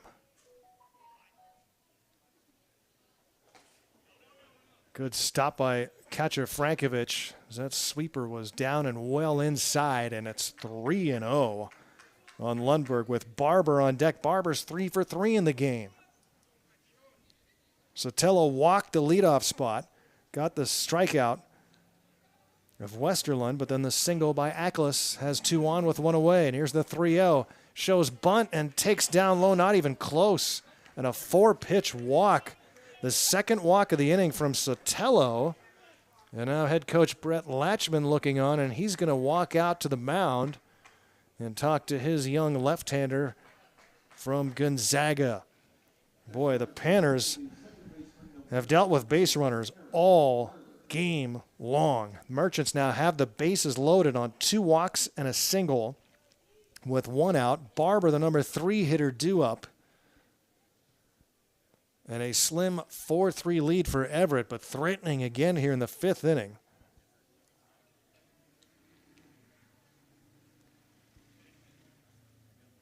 "17 have reached safely in the game through 4 1/3 for Everett. 17.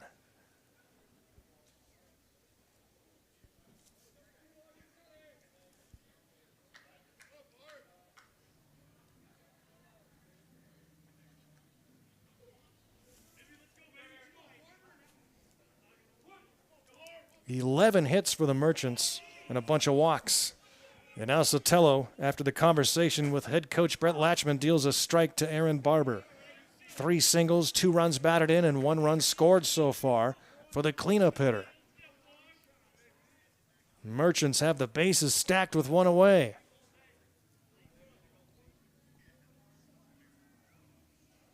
Sotelo gets a swing and a foul ball into the Everett dugout. And he's in front here, 0-2.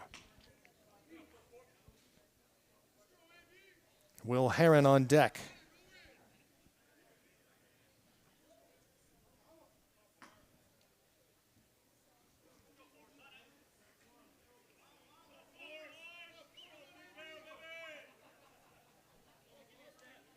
A long wait, and now Sotelo readies with the 0-2 offering. It's on the way. It's up high, but it's slapped into shallow right. It's going to drop for a base hit. That'll score a run, and that will be all. And what a piece of 2-strike hitting for Barber, protecting on a pitch well out of the zone. And he's able to fight it into shallow right field. And it's 5-3 Merchants as Van Renssum comes in to score after starting the inning with a base on balls. 3rd RBI for Barber in the game and his 4th base hit. The Merchants have 12 hits in the game, and we're in the 5th inning. Sotelo, good pitch, breaking back across the plate on Will Heron, the right-handed hitter. The southpaw Sotelo in front here, 0-1. Heron now batting with the bases full. He's 0 for 3 in the game out of the cleanup spot.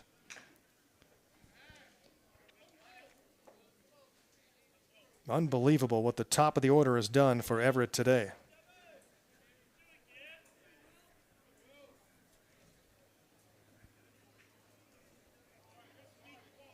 And they've done it against 3 different Goldpanner pitchers.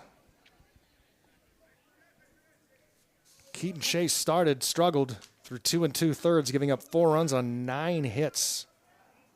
Or rather 8 hits, I believe, if I count it up again. Yes, 8 hits.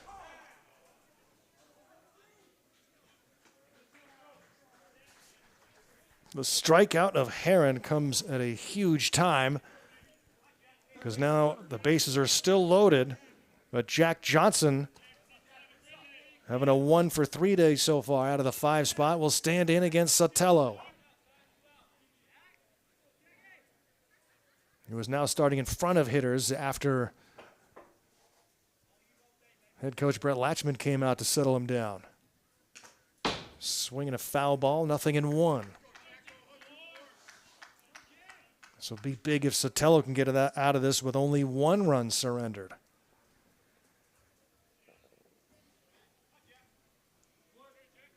The Merchants, the Panners have been, fighting from behind all game long, pitching with runners on base. Down low, and it gets through the legs of the catcher Frankovich to the backstop, and it's 6-3 Merchants as Ackles comes in to score, and everybody moves up 90 feet. It's going to go as a wild pitch, but one that Frankovich would like to have back. Got through the legs.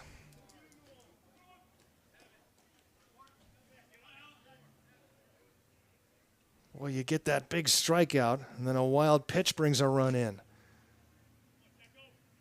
A huge run. And that one is hit down the left field line. It's slicing foul, or hooking foul, rather. And Johnson, that ball just hung up too long. For his sake. Merchants second and third now with 2 away. Johnson will go back and pick up the bat with a 1-ball, 2-strike count against Sotelo. 6-3 now, Merchants. They pick up 2 more here in the inning.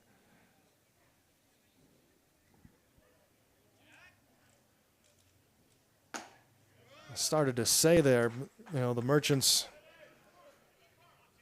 all the struggles the Panners have had in this game. The Merchants, though, probably looking at things a little differently and saying, man, we should be ahead by a lot more. Not feeling too comfortable about a 3-run lead, perhaps. With the amount of base runners they've had in this game. Panners got 1 run in the 3rd on a solo home run. And then Chase Burkett in the 5th inning with a double, a home run, and a single. That pitch foul backing out of play, hanging in there with a 2-2 count is Jack Johnson, the 5-hitter for the Everett Merchants. Panners have used 3 pitchers today and are definitely going to have to use at least another. The left-hander sets with a 2-2 offering. Strike 3 called. Johnson down on strikes. Back-to-back Ks to end this 5th inning, but not before the Merchants score 2 times and take a 6-3 lead into the 6th inning.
Garo Von Dane with you live here from Grand Forks, British Columbia. Man, it's gorgeous here. Panners are off tomorrow, so glad to have you with us today. Get no Panner baseball tomorrow, unless you want to archive this, watch the or listen to today's ball game tomorrow. Panners trailing now 6-3 as we enter the 6th inning. Smelko, Alfaro, and Barango. Smelko 0 for 2 so far. Hits this one, and it skips over the glove of Heron down the first base side, and he's in safely at first. He went down to one knee and was going to field it on a couple of hops, but then it took that high hop, and now he's hearing it from the right field bleachers, and they throw the boot onto the field. And Smelko reaches safely, and the Goldpanners have the leadoff man aboard. Just what the doctor ordered here in the 6th. The boot has been pulled back into the bleachers. And the throw over to first base, the runner back safely. Next up is second baseman number 5, Eddie Alfaro. They're still a little lazy out there in the bleachers, and the runner takes off for first to throw to second. They got him, and they double play. 4-6-3, and just like that, 2 away and nobody on.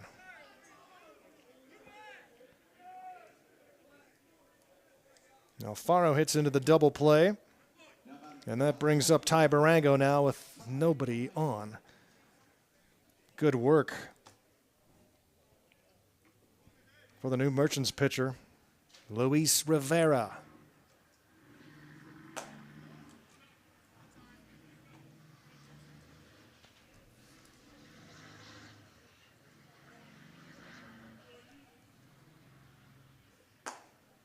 He would love to have an efficient 6th inning after the Merchants added 2 runs to extend their lead. They have led this game throughout. They scored 3 in the first inning, and they have had the Panners on their heels all game long. Still a long way to go. The Panners have to find a way to get an efficient inning on the defensive side. One is pop back and out of play. It's 2-2.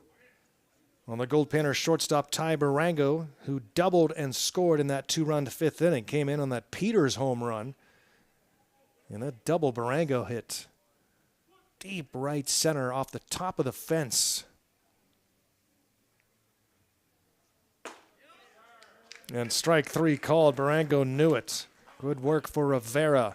Panners had a leadoff runner on, but do not score. We've played 5.5. It's the Merchants by 3.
Great to have a lot of you tuned in. Our loyal regulars on PannerVision, Matt, Sandy, Kari. What's happening, Kari?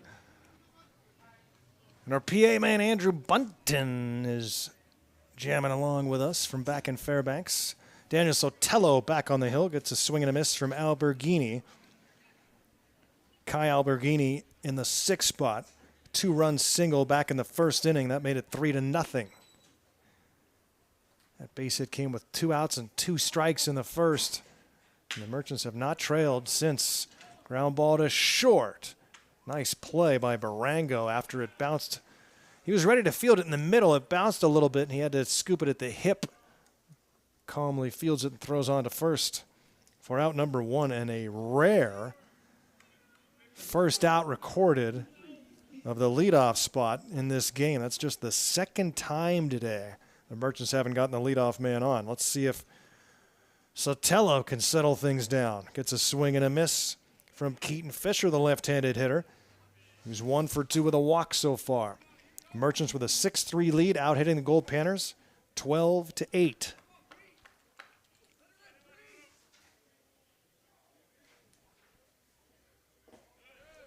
Down low for a ball, it's 1-1.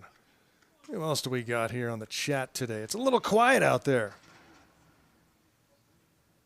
But I know that since it's audio only today, you're probably not perched at the computer. You can walk around and do some other things. Liner almost hitting third base coach. And it's 1-2.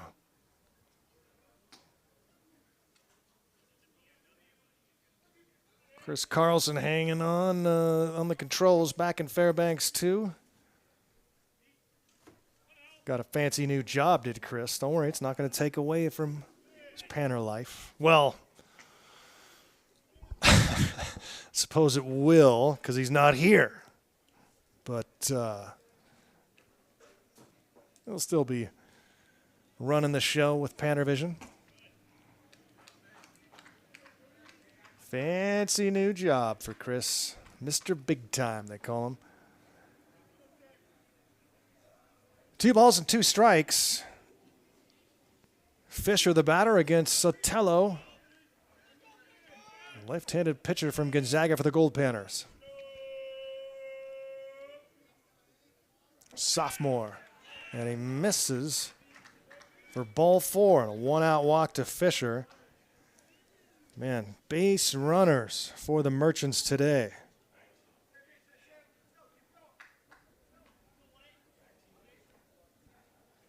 "19 have reached safely.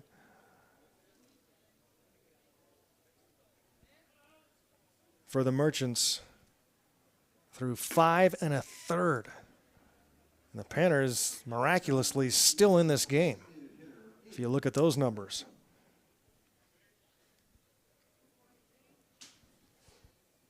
Fisher at first. Van Renssum the batter. 1 out. Just misses outside. It's 1-1.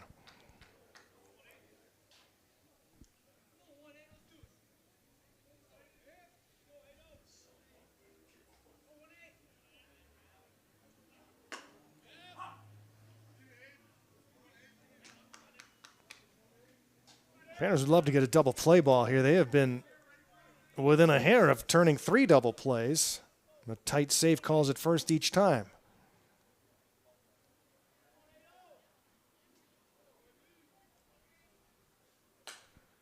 Reaches down and pops this one back off the netting. It's 1-2 on Aiden Van Renssum, the designated hitter for the Merchants. Goldpanners trailing by 3 here in the bottom of inning number 6. The Merchants, the home team. This game now 2 hours and 3 minutes old, and we're in the 6th. And that's with a 90-second clock between innings. But there have been base runners, as we mentioned.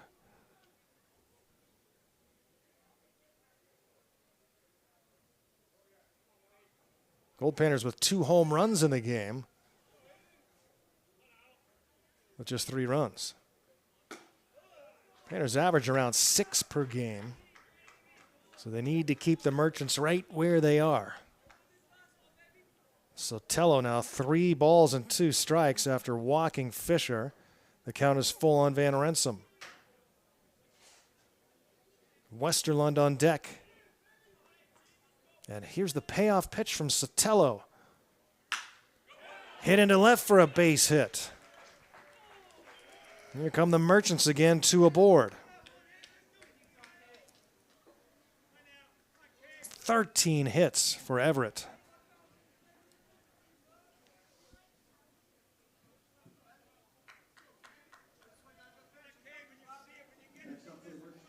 Somebody without a hit is Cade Westerlund. He and Will Herron out of the cleanup spot, the only batters in the order that have not gotten a base hit today.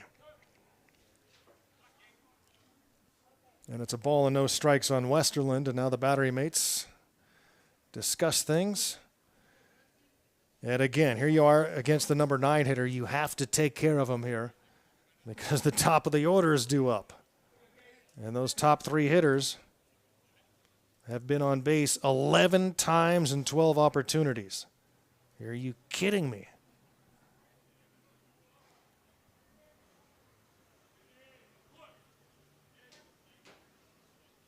One time it did not happen was when Andrew Trotman came into the game and struck out the number 2 hitter Lundberg with the bases loaded.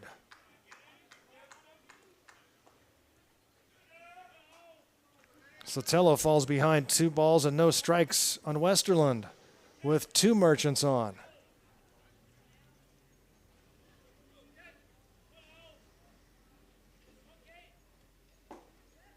Down low, 3-0.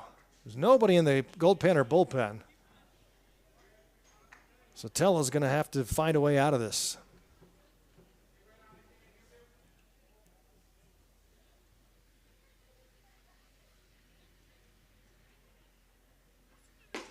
Gets the strike call, 3-1.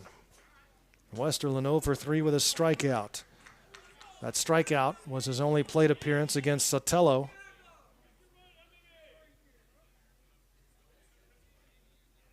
Daniel has walked 3 in an inning and a third. And here's the 3-1. Gets the strike call, 3-2.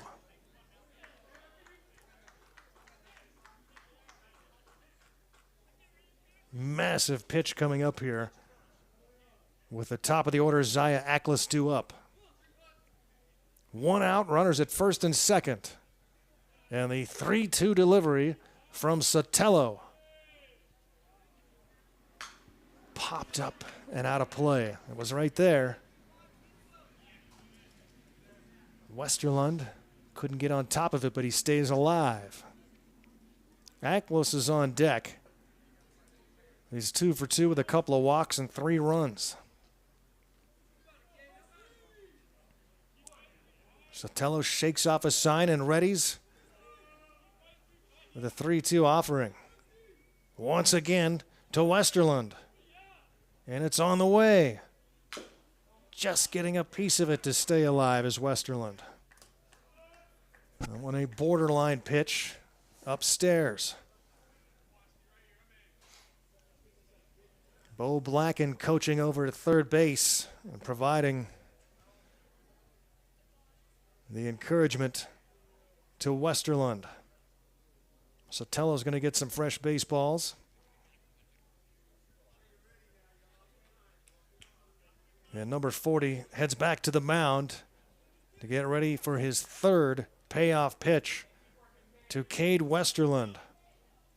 At second is Fisher. At first is Van Rensum. And another 3-2.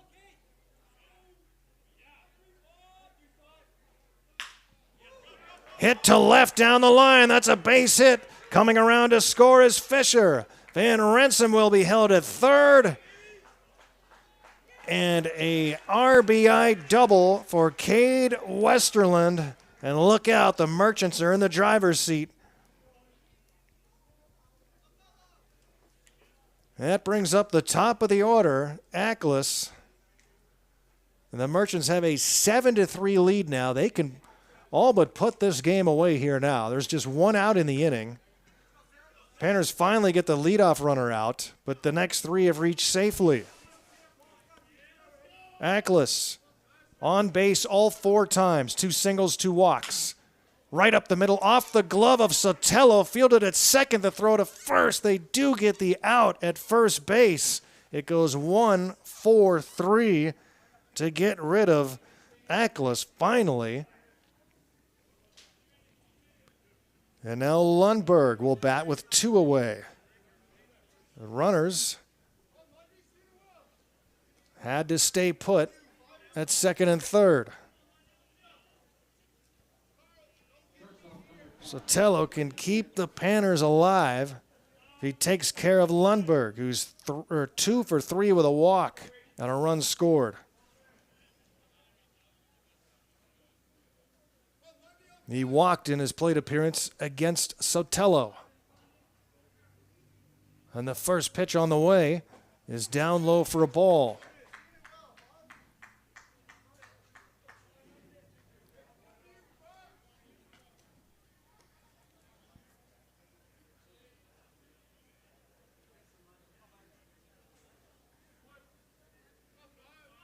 Panners trailing by 4, but still in it.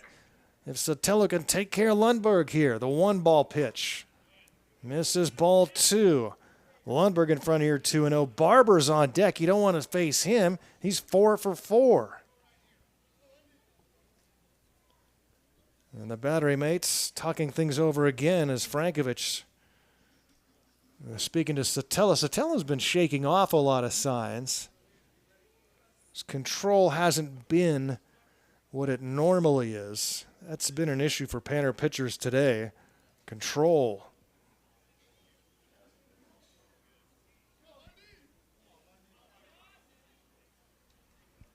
Six walks and a hit batsman by Panner pitchers. Sotelo readies and gets a strike call.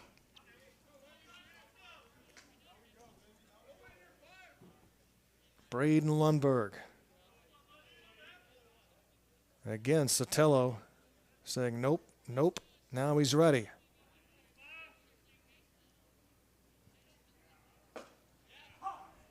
Two strikes. 2-2 on Lundberg here in the 6th inning.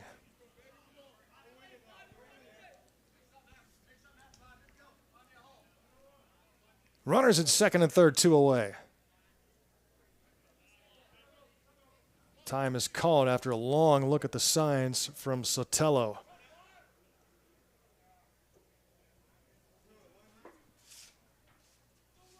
He approves and toes the rubber. The 2-2 pitch popped out of play. Both of these teams 1-0 so far. This is a big game in the division.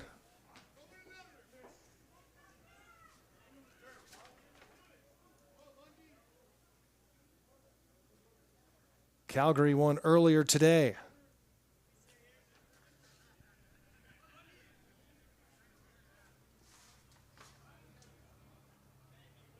The Diamondbacks are 1-1.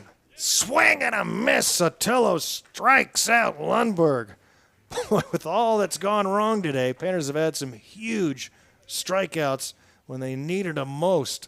The Merchants add a run. They lead at 7-3. We're headed to the 7th in Grand Forks.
Goldpanners baseball here on PannerVision. Audio only today from Grand Forks, British Columbia. A sunny, gorgeous day here. Man, this is such a beautiful town. Population just over 4,000. Little mountain town. We've been putting on this tournament for many decades. Always fun here. The Goldpanners and Everett Merchants meeting once again. Had some great battles on this field, these two teams. And the Merchants right now with the edge, leading 7-3 as we start the final third of the ball game. This one is chopped towards third. A throw across the diamond. And they get Carl Peters by a step. A 5-3 putout opens up the seventh inning from Luis Rivera, who replaced Jacob Burkett in the fifth inning. Jackson Frankovich, 2 for 3 in the game with a single and a home run. This is his first plate appearance against Rivera. After Frankovich is Tyler Richardson.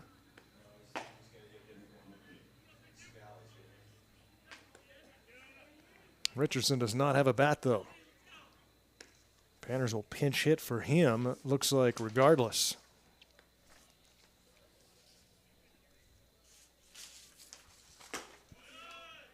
Takes inside, and so in the driver's seat here is Frankovich, 3-0. The freshman from San Diego out of Sherman Oaks, California, left-handed hitter against the righty Rivera. And he takes the strike. Not a bad one to look at. Dropping down out of the zone. And Frankovich here. Got the Goldpanners on the board with his solo home run in the third inning, and he takes ball 4. A 5-pitch walk to Frankovich after the ground out of Peters. Goldpanners have a base runner on. Panners have had base runners in every inning with the exception of the second.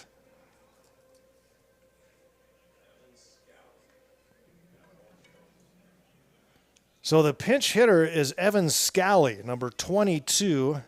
Evan Scally. Is this his first at bat? Oh, yeah, he did play yesterday. I was not here, so I missed that. Evan Scally, the pinch hitter, swings at the first pitch. It's a bouncer towards third. Bobbled, picked up. The throw should have swallowed that baseball. Instead, he threw it away, did Johnson. And that allows the runner to go to third.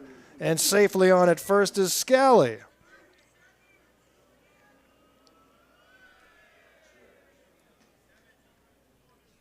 So Gold at the corners now, and the door opens fortuitously for Fairbanks.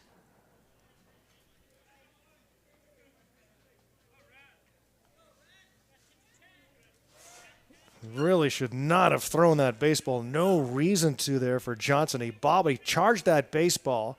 Couldn't pick it up clean. There was no way he was getting Scally at first.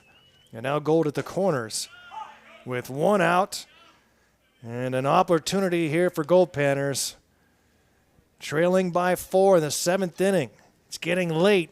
Got to take advantage. Ratfield has been on base every time.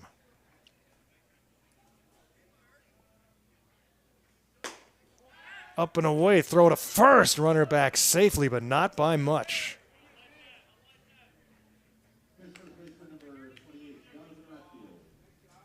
Ball and a strike on Donovan, who has been on base every time here in Grand Forks.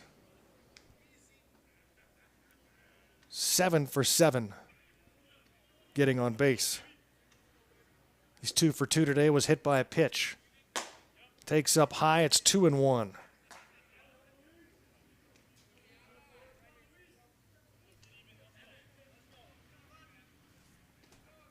Scally at first. Frankovich at third. Ratfield the batter. Rivera's pitch up high, 3-1. After Ratfield is Tyler Stone.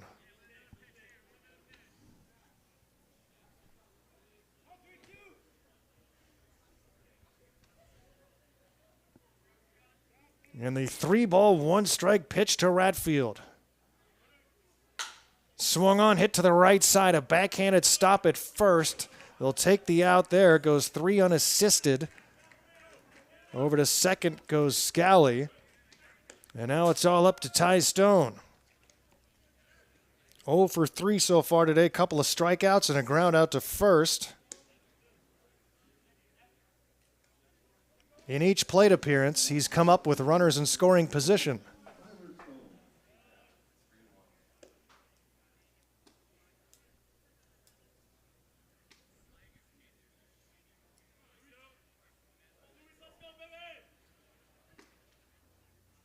A great time for Stone to break out of a slump. Takes ball 1 away. Second and third, now 2 outs here in the top of the 7th. Panners got to start chipping away at this 4-run deficit, especially against a team that they haven't been able to slow down very much. 2-0 on Stone. Should tie reach, it would be Kobe Williams. He's 0 for 2 with a walk so far. And they're going to walk him. They're going to call for the intentional walk to Stone, an interesting choice.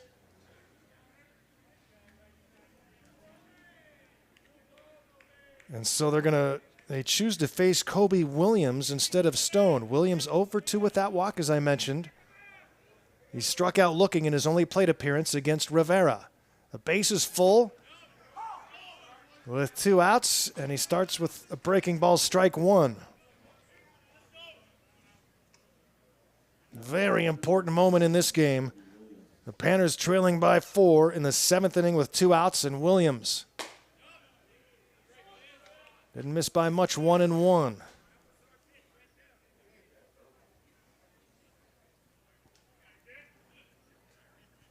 Gold on every base. The tying run at the plate, the 1-1. In the dirt, he swung on it. It gets away, so a run will score, and everybody moves up 90 feet. And it's a 7-4 game. Frankovich touches home.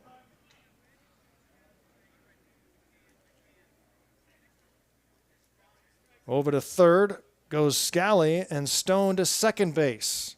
Well, now you get out of the force-out situation.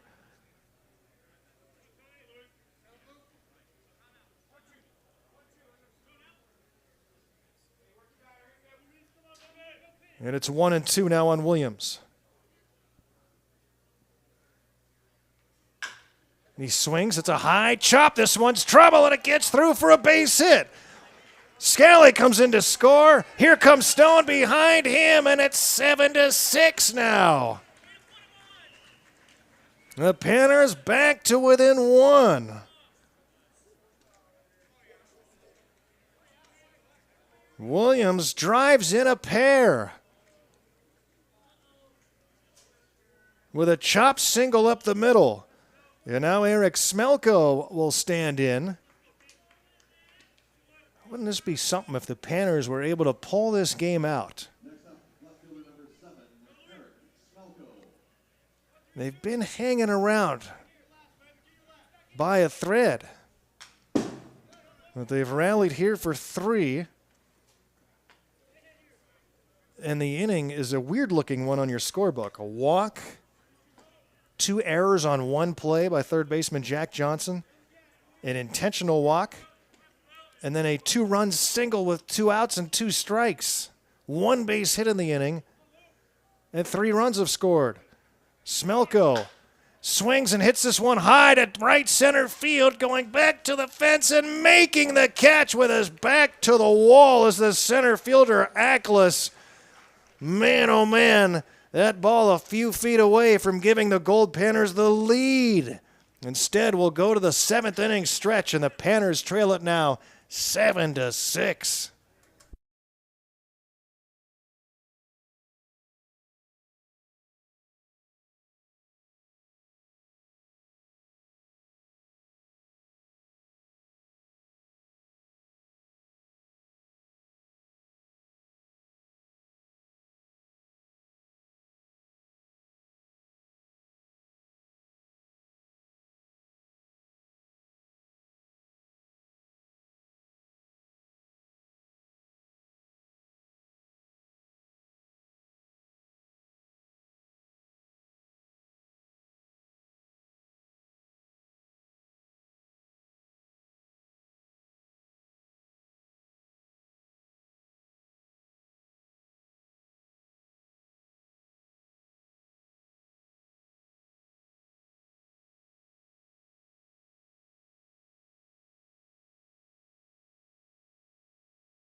Been quite a ball game so far, and the Panners creep back to within one once again. Can they keep the Merchants off the board here in the bottom of the 7th inning? Something that's been tough to do today. And the new pitcher into the game is David Rudgrow for the Goldpanners. The 4th pitcher into the game, David Rudgrow, the 6'3" right-handed junior from Hope International out of Barstow, California. And he starts against the perfect Aaron Barber, who's 4 for 4, all singles, 3 runs batted in. The righty-lefty matchup here, Barber, Herron, and then Johnson due up. Man, it would be huge to have a 1-2-3 inning, but it's not going to be because that one is hit past the diving second baseman Alfaro into right field. And a leadoff single for Aaron Barber. He's 5 for 5. What a day for Barber, the second baseman for the Merchants.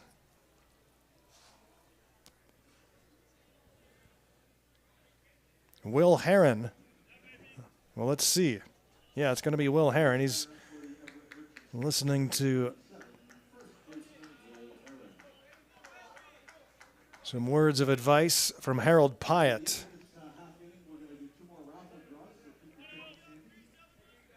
They don't do anything for the 7th inning stretch here during the tournament. And he's squared around a bunt, and he puts a bunt down. Rudgrow won't field it. It'll be taken instead. The Goldpanner third baseman who throws on to first base. And Kobe Williams takes care of Herron on the sacrifice bunt. That goes 5-3 on the putout and moves Barber into scoring position. Rudgrow's numbers on the year, 6 innings so far, 2 unearned runs on 8 base hits. He has struck out 5 and walked 4. Couple of saves for Rudgrow.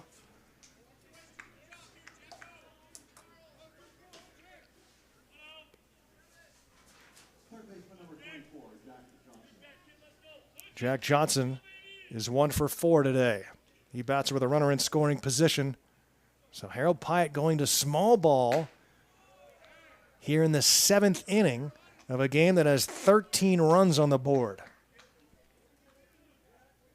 Asked the cleanup hitter Herron to sacrifice the runner over, and he got the job done.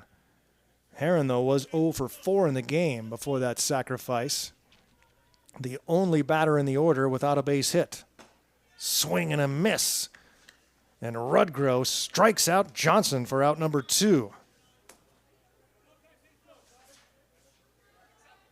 The Merchants have sent at least 5 batters to the plate in every inning. Rudgrow trying to change that.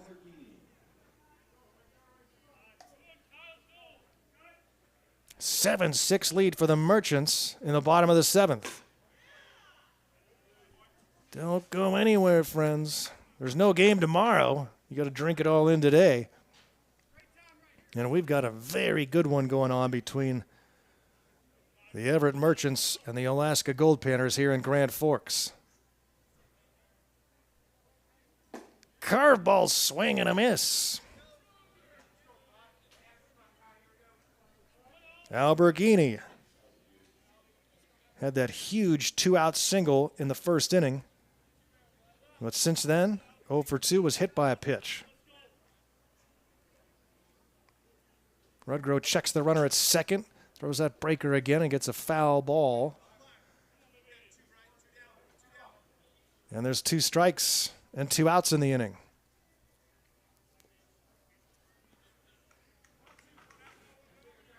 One and 2 on Alberghini, the right fielder for the Merchants.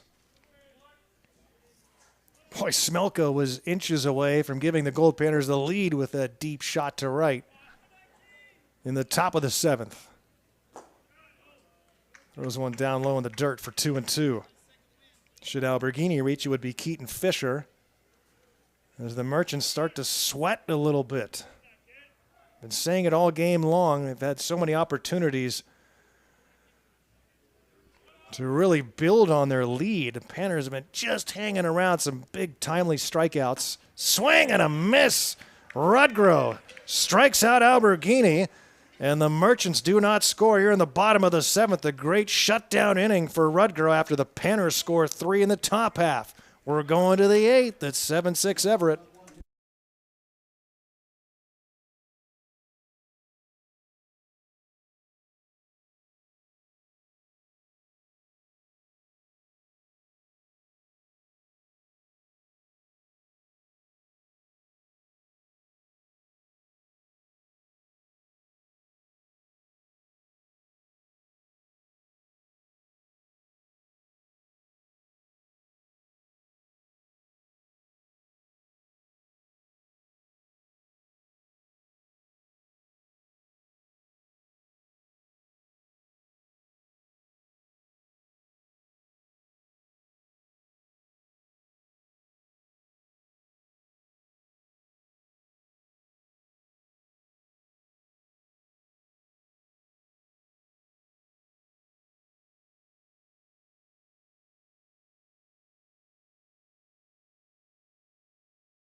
We've got a dandy here in Grand Forks. The Goldpanners have been fighting from behind all game long. They fell behind 3-zip in the first, but have been hanging around, and here they are trailing by 1 as we start the 8th. Luis Rivera back out on the mound, the second pitcher of the game for the Merchants. And he starts with strike 1 on Eddie Alfaro. Alfaro, Barango, and then the top of the order, Carl Peters due up. A great bottom of the 7th for David Rudgrow. Gives up a leadoff single. Merchants elected to sacrifice the runner over, and then he struck out the next 2 batters of the inning. The Merchants have have left 14 men on base in the game through 7 innings.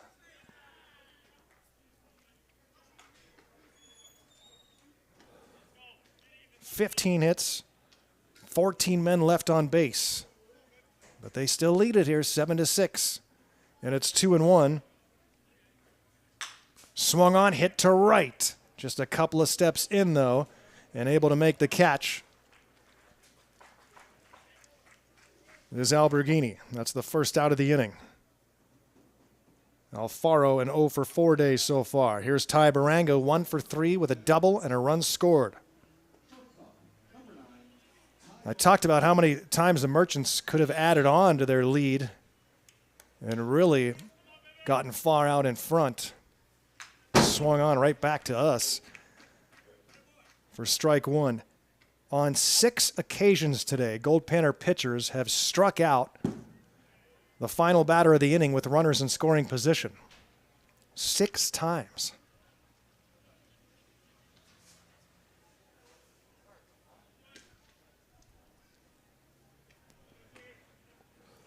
Panthers have made the most out of their strikeouts today.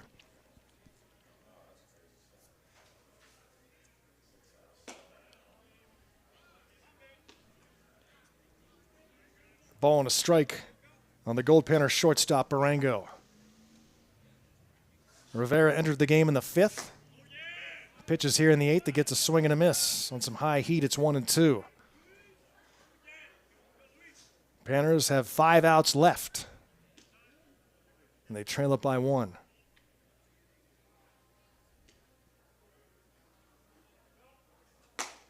Blows it by him for strike 3. Came with that high fastball twice in a row, and he gets Barango swinging 2 up and 2 down for Rivera. And he'll face Carl Peters at the top of the order. 2-run home run back in the 5th inning for Carl. He's 1 for 4. Home run here would tie the game. 2 right-handers, meanwhile, are getting loose in the Merchants bullpen. A right-hander throwing in the Goldpanner bullpen softly. Looks to be Alfaro.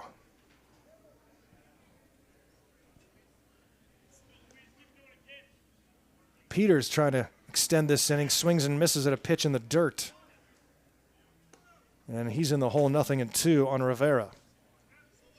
The sun is out. More fans arriving here as the nightcap lies ahead with the home team Grand Forks playing after this game. It's 1-2.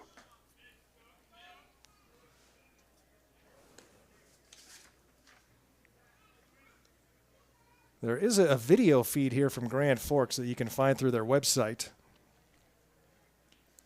They'll take on Burnaby in an all-Canadian matchup tonight. 2 balls and 2 strikes. 2 outs and the base is empty. Carl Peters, the batter, at the top of the order against Luis Rivera. Tried to get him on that high fastball. And it's 3-2. Should Peters reach, it would be Frankovich.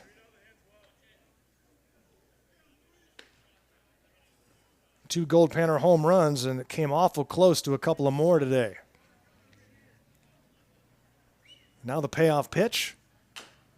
Breaking ball swung on it, chopped third base side. It rolls foul.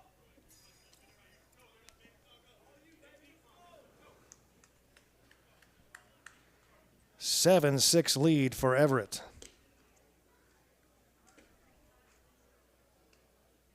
The Panners have some late inning magic here in game 2. Boy, if the Panners do not come back to win this game, that sets up a huge meeting with Calgary in a couple of days. Both of those teams would be 1-1 if the Panners do not win today. The Merchants would be 2-0.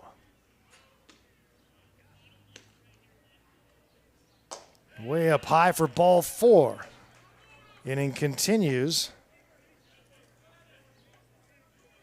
And Jackson Frankovich will be the batter. He's 2 for 3 with that home run, a single, walked and scored in the 7th. Will Rivera work to the left-handed hitting Frankovich? Number 15, Jackson Frankovich. The tying run is at first base with 2 away.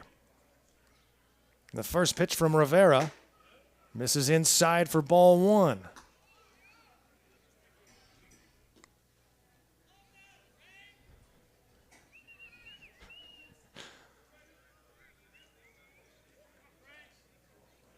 Scally would bat if Frankovich reaches a throw to first base, runner back.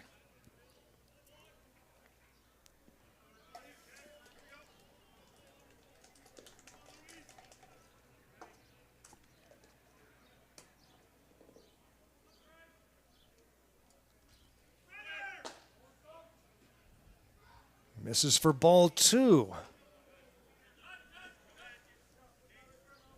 Boy, can Frankovich find a way on and move that tying run into scoring position?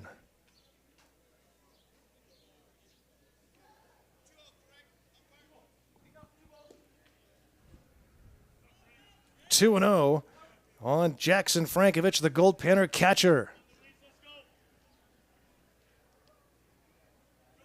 Way up high, the runner takes off, and there's no throw. And it's 3-0. Peters, the stolen base, gets into scoring position.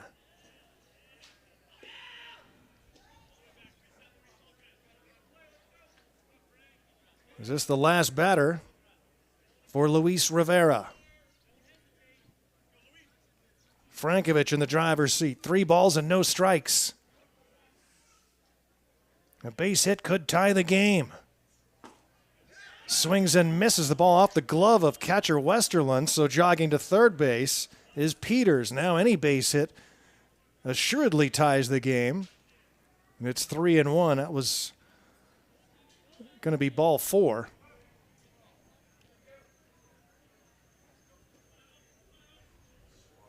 And the home plate umpire will clean the dish.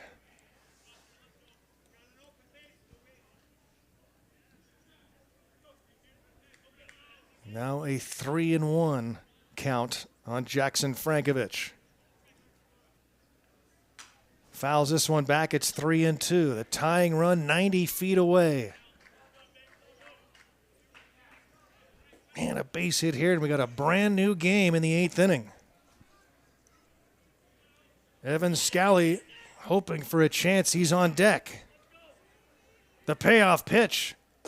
Breaking ball gets a swing and a miss. Frankovich strikes out. The Panners leave the tying run at third. We'll go to the bottom of the 8th. It's 7-6 Merchants.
We go to the bottom of the 8th inning. The Everett Merchants leading the Goldpanners 7-6 here in Game 2 for both clubs here at the Grand Forks International. Both are 1-0. Calgary is 1-1, the other team in the division. Second inning of work for David Rudgrow. Put up a 0 in the 7th inning, and now facing the bottom 3 in the Merchants batting order. Keaton Fisher, Aiden Van Renssum, and Cade Westerlund.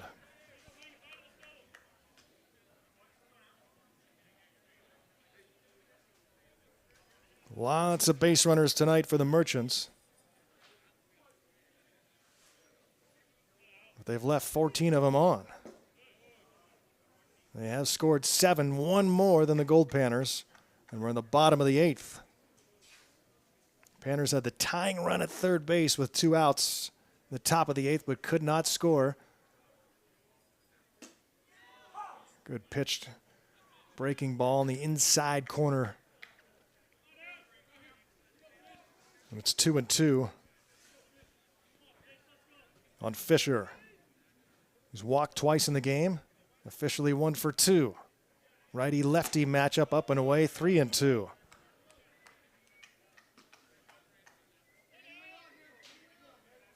Fifth batter faced by Rudgrow.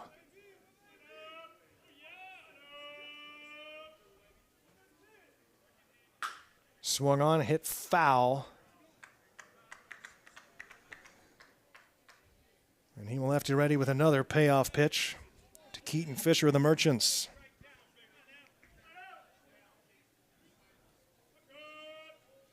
It's been a really good ball game.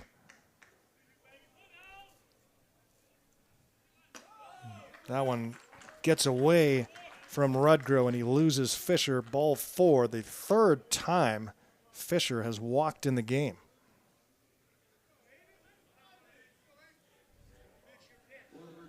Designated hitter number 18, Aiden Van Renssum.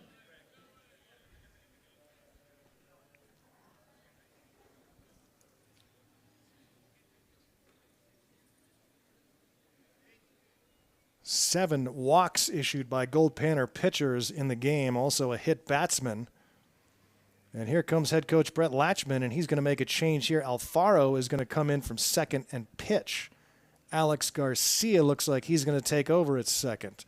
We'll be back to Grand Forks in a minute. We're in the bottom of the 8th. The Merchants leading 7-6.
Eddie Alfaro comes in from second base to take the hill.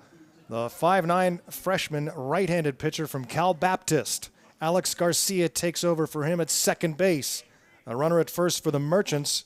Nobody out. And he gets a swing and a miss from Van Renssum. The Everett Merchants leading 7-6 here in the bottom of the 8th inning. Obviously, any kind of offense would bring a lot of insurance for the Merchants. Panners down to their last 3 outs. Swing and a miss on a pitch down and away. It's 0-2. Van Renssum, 2 hits in the game. He's been on base 3 times. Panner pitchers have walked 7 Merchants in the game. The 0-2 up high for ball 1.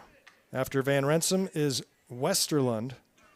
Looking ahead to the 9th inning for the Goldpanners, it would be Scally, Ratfield, and Stone perhaps. Swing and a miss. Alfaro strikes out Van Renssum on 4 pitches. Rudgrove faces 5 batters. 1 base hit, a walk, and 2 strikeouts. This is the catcher, Cade Westerlund. Runner at first and now 1 away.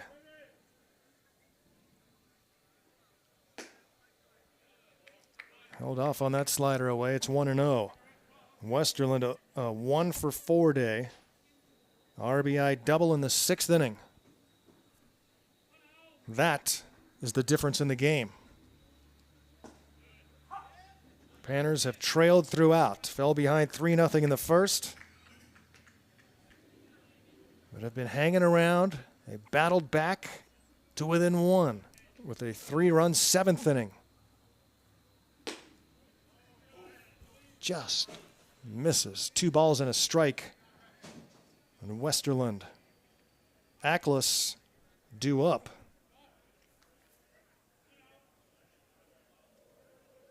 Runner with a short lead at first. Alfaro doesn't even look at him and gets a swing and a miss. 2-2.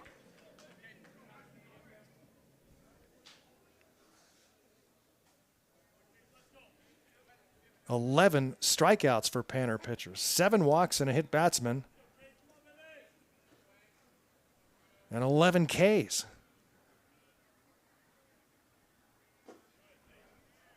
Outside for a ball. It's 3-2 now. Got to take care of Westerlund. I've been saying that all day long, haven't I?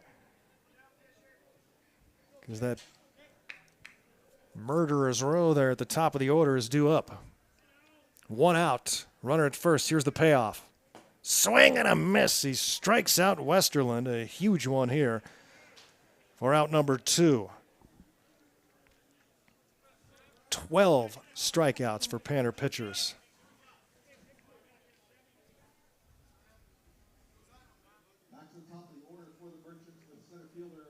This game approaching the 3-hour mark.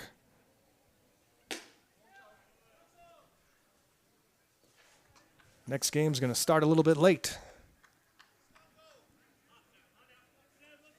1-0 to Ackles, who's 4 for 5, or rather 3 for 4.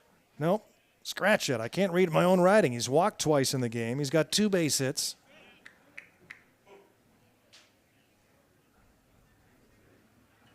It's been a long 24 hours, my friends.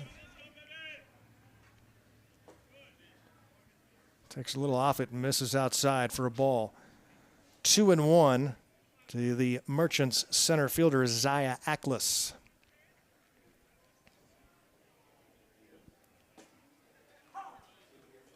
Two and two.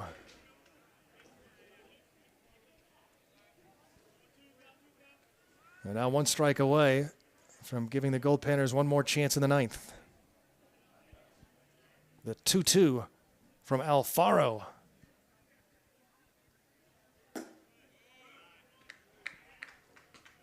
Three balls and 2 strikes.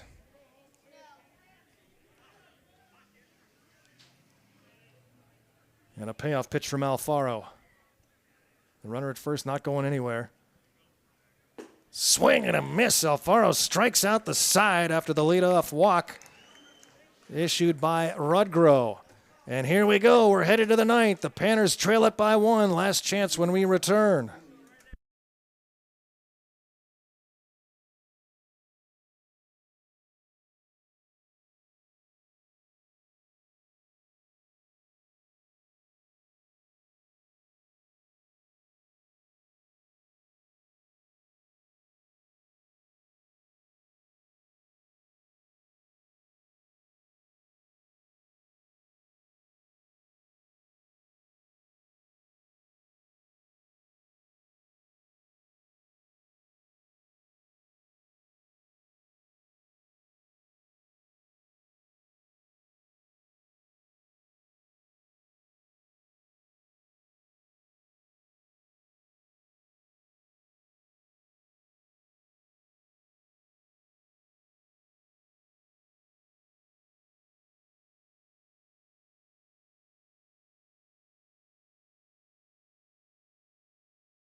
Ninth inning from the Grand Forks International. Game 2 for both teams. They're both 1-0. The Panners trail at 7-6 as we start the ninth. The new pitcher into the game is the designated hitter Aiden Van Rensom. And Rensom comes on to try and close this one out and get the save. He'll face Evan Scally, Donovan Ratfield, and Ty Stone. He starts with ball 1 high to Evan Scally for the Goldpanners. The sophomore from Orange Coast College out of Bend, Oregon. Left-handed hitter against the righty Van Rensom. Swings and hits this one slicing foul out of play. And it's 1-1 on Scally. Entered the game in the 7th inning and reached on an error and came in to score. That 3-run 7th got the Panners to within 1. Misses for ball 2. Oh, if the Panners can get that leadoff man aboard. Really put some pressure on Van Rensom and the Merchants. The 2-1 swings and fouls it out of play. It's 2-2.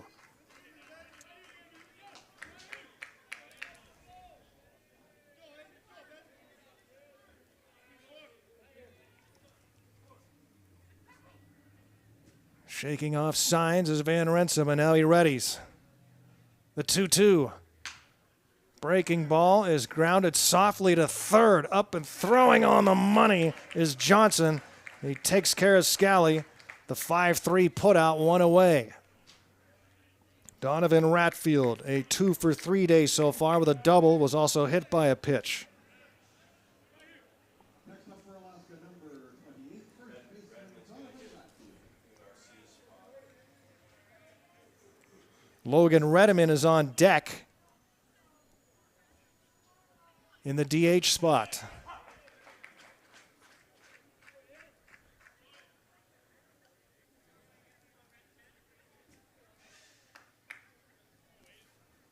Nothing in 1. Takes up and away. Ball and a strike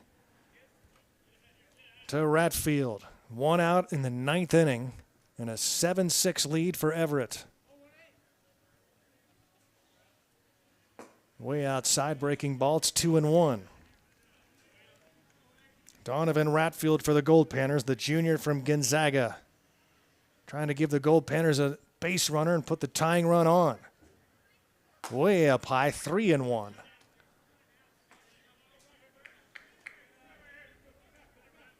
Goldpanner first baseman Donovan Ratfield. With one out and the base is empty. Van Renssum throws it right down the interstate, 3-2. Redeman is on deck for Fairbanks. Big pitch here, and Ratfield fouls it back.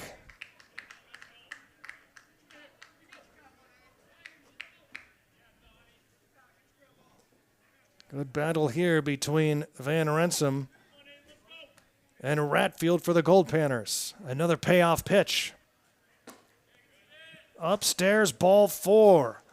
And a one-out walk puts the tying run on base for Logan Redeman. Goldpanner Logan Redeman, the freshman from San Diego out of Palmdale, California.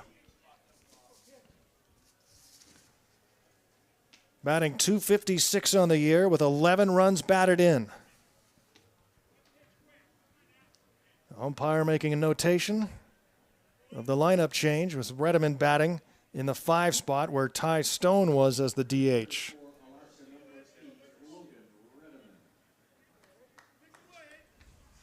Garcia was in that spot.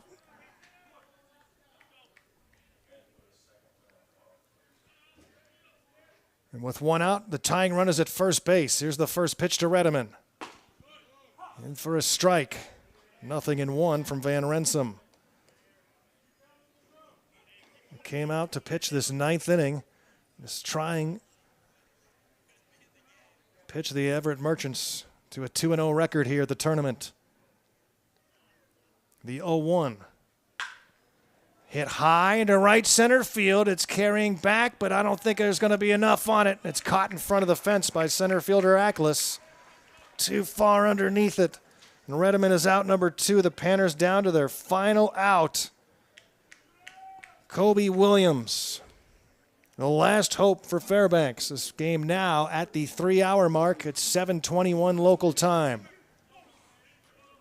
Williams, a 2-run single in the 7th inning. He's 1 for 3.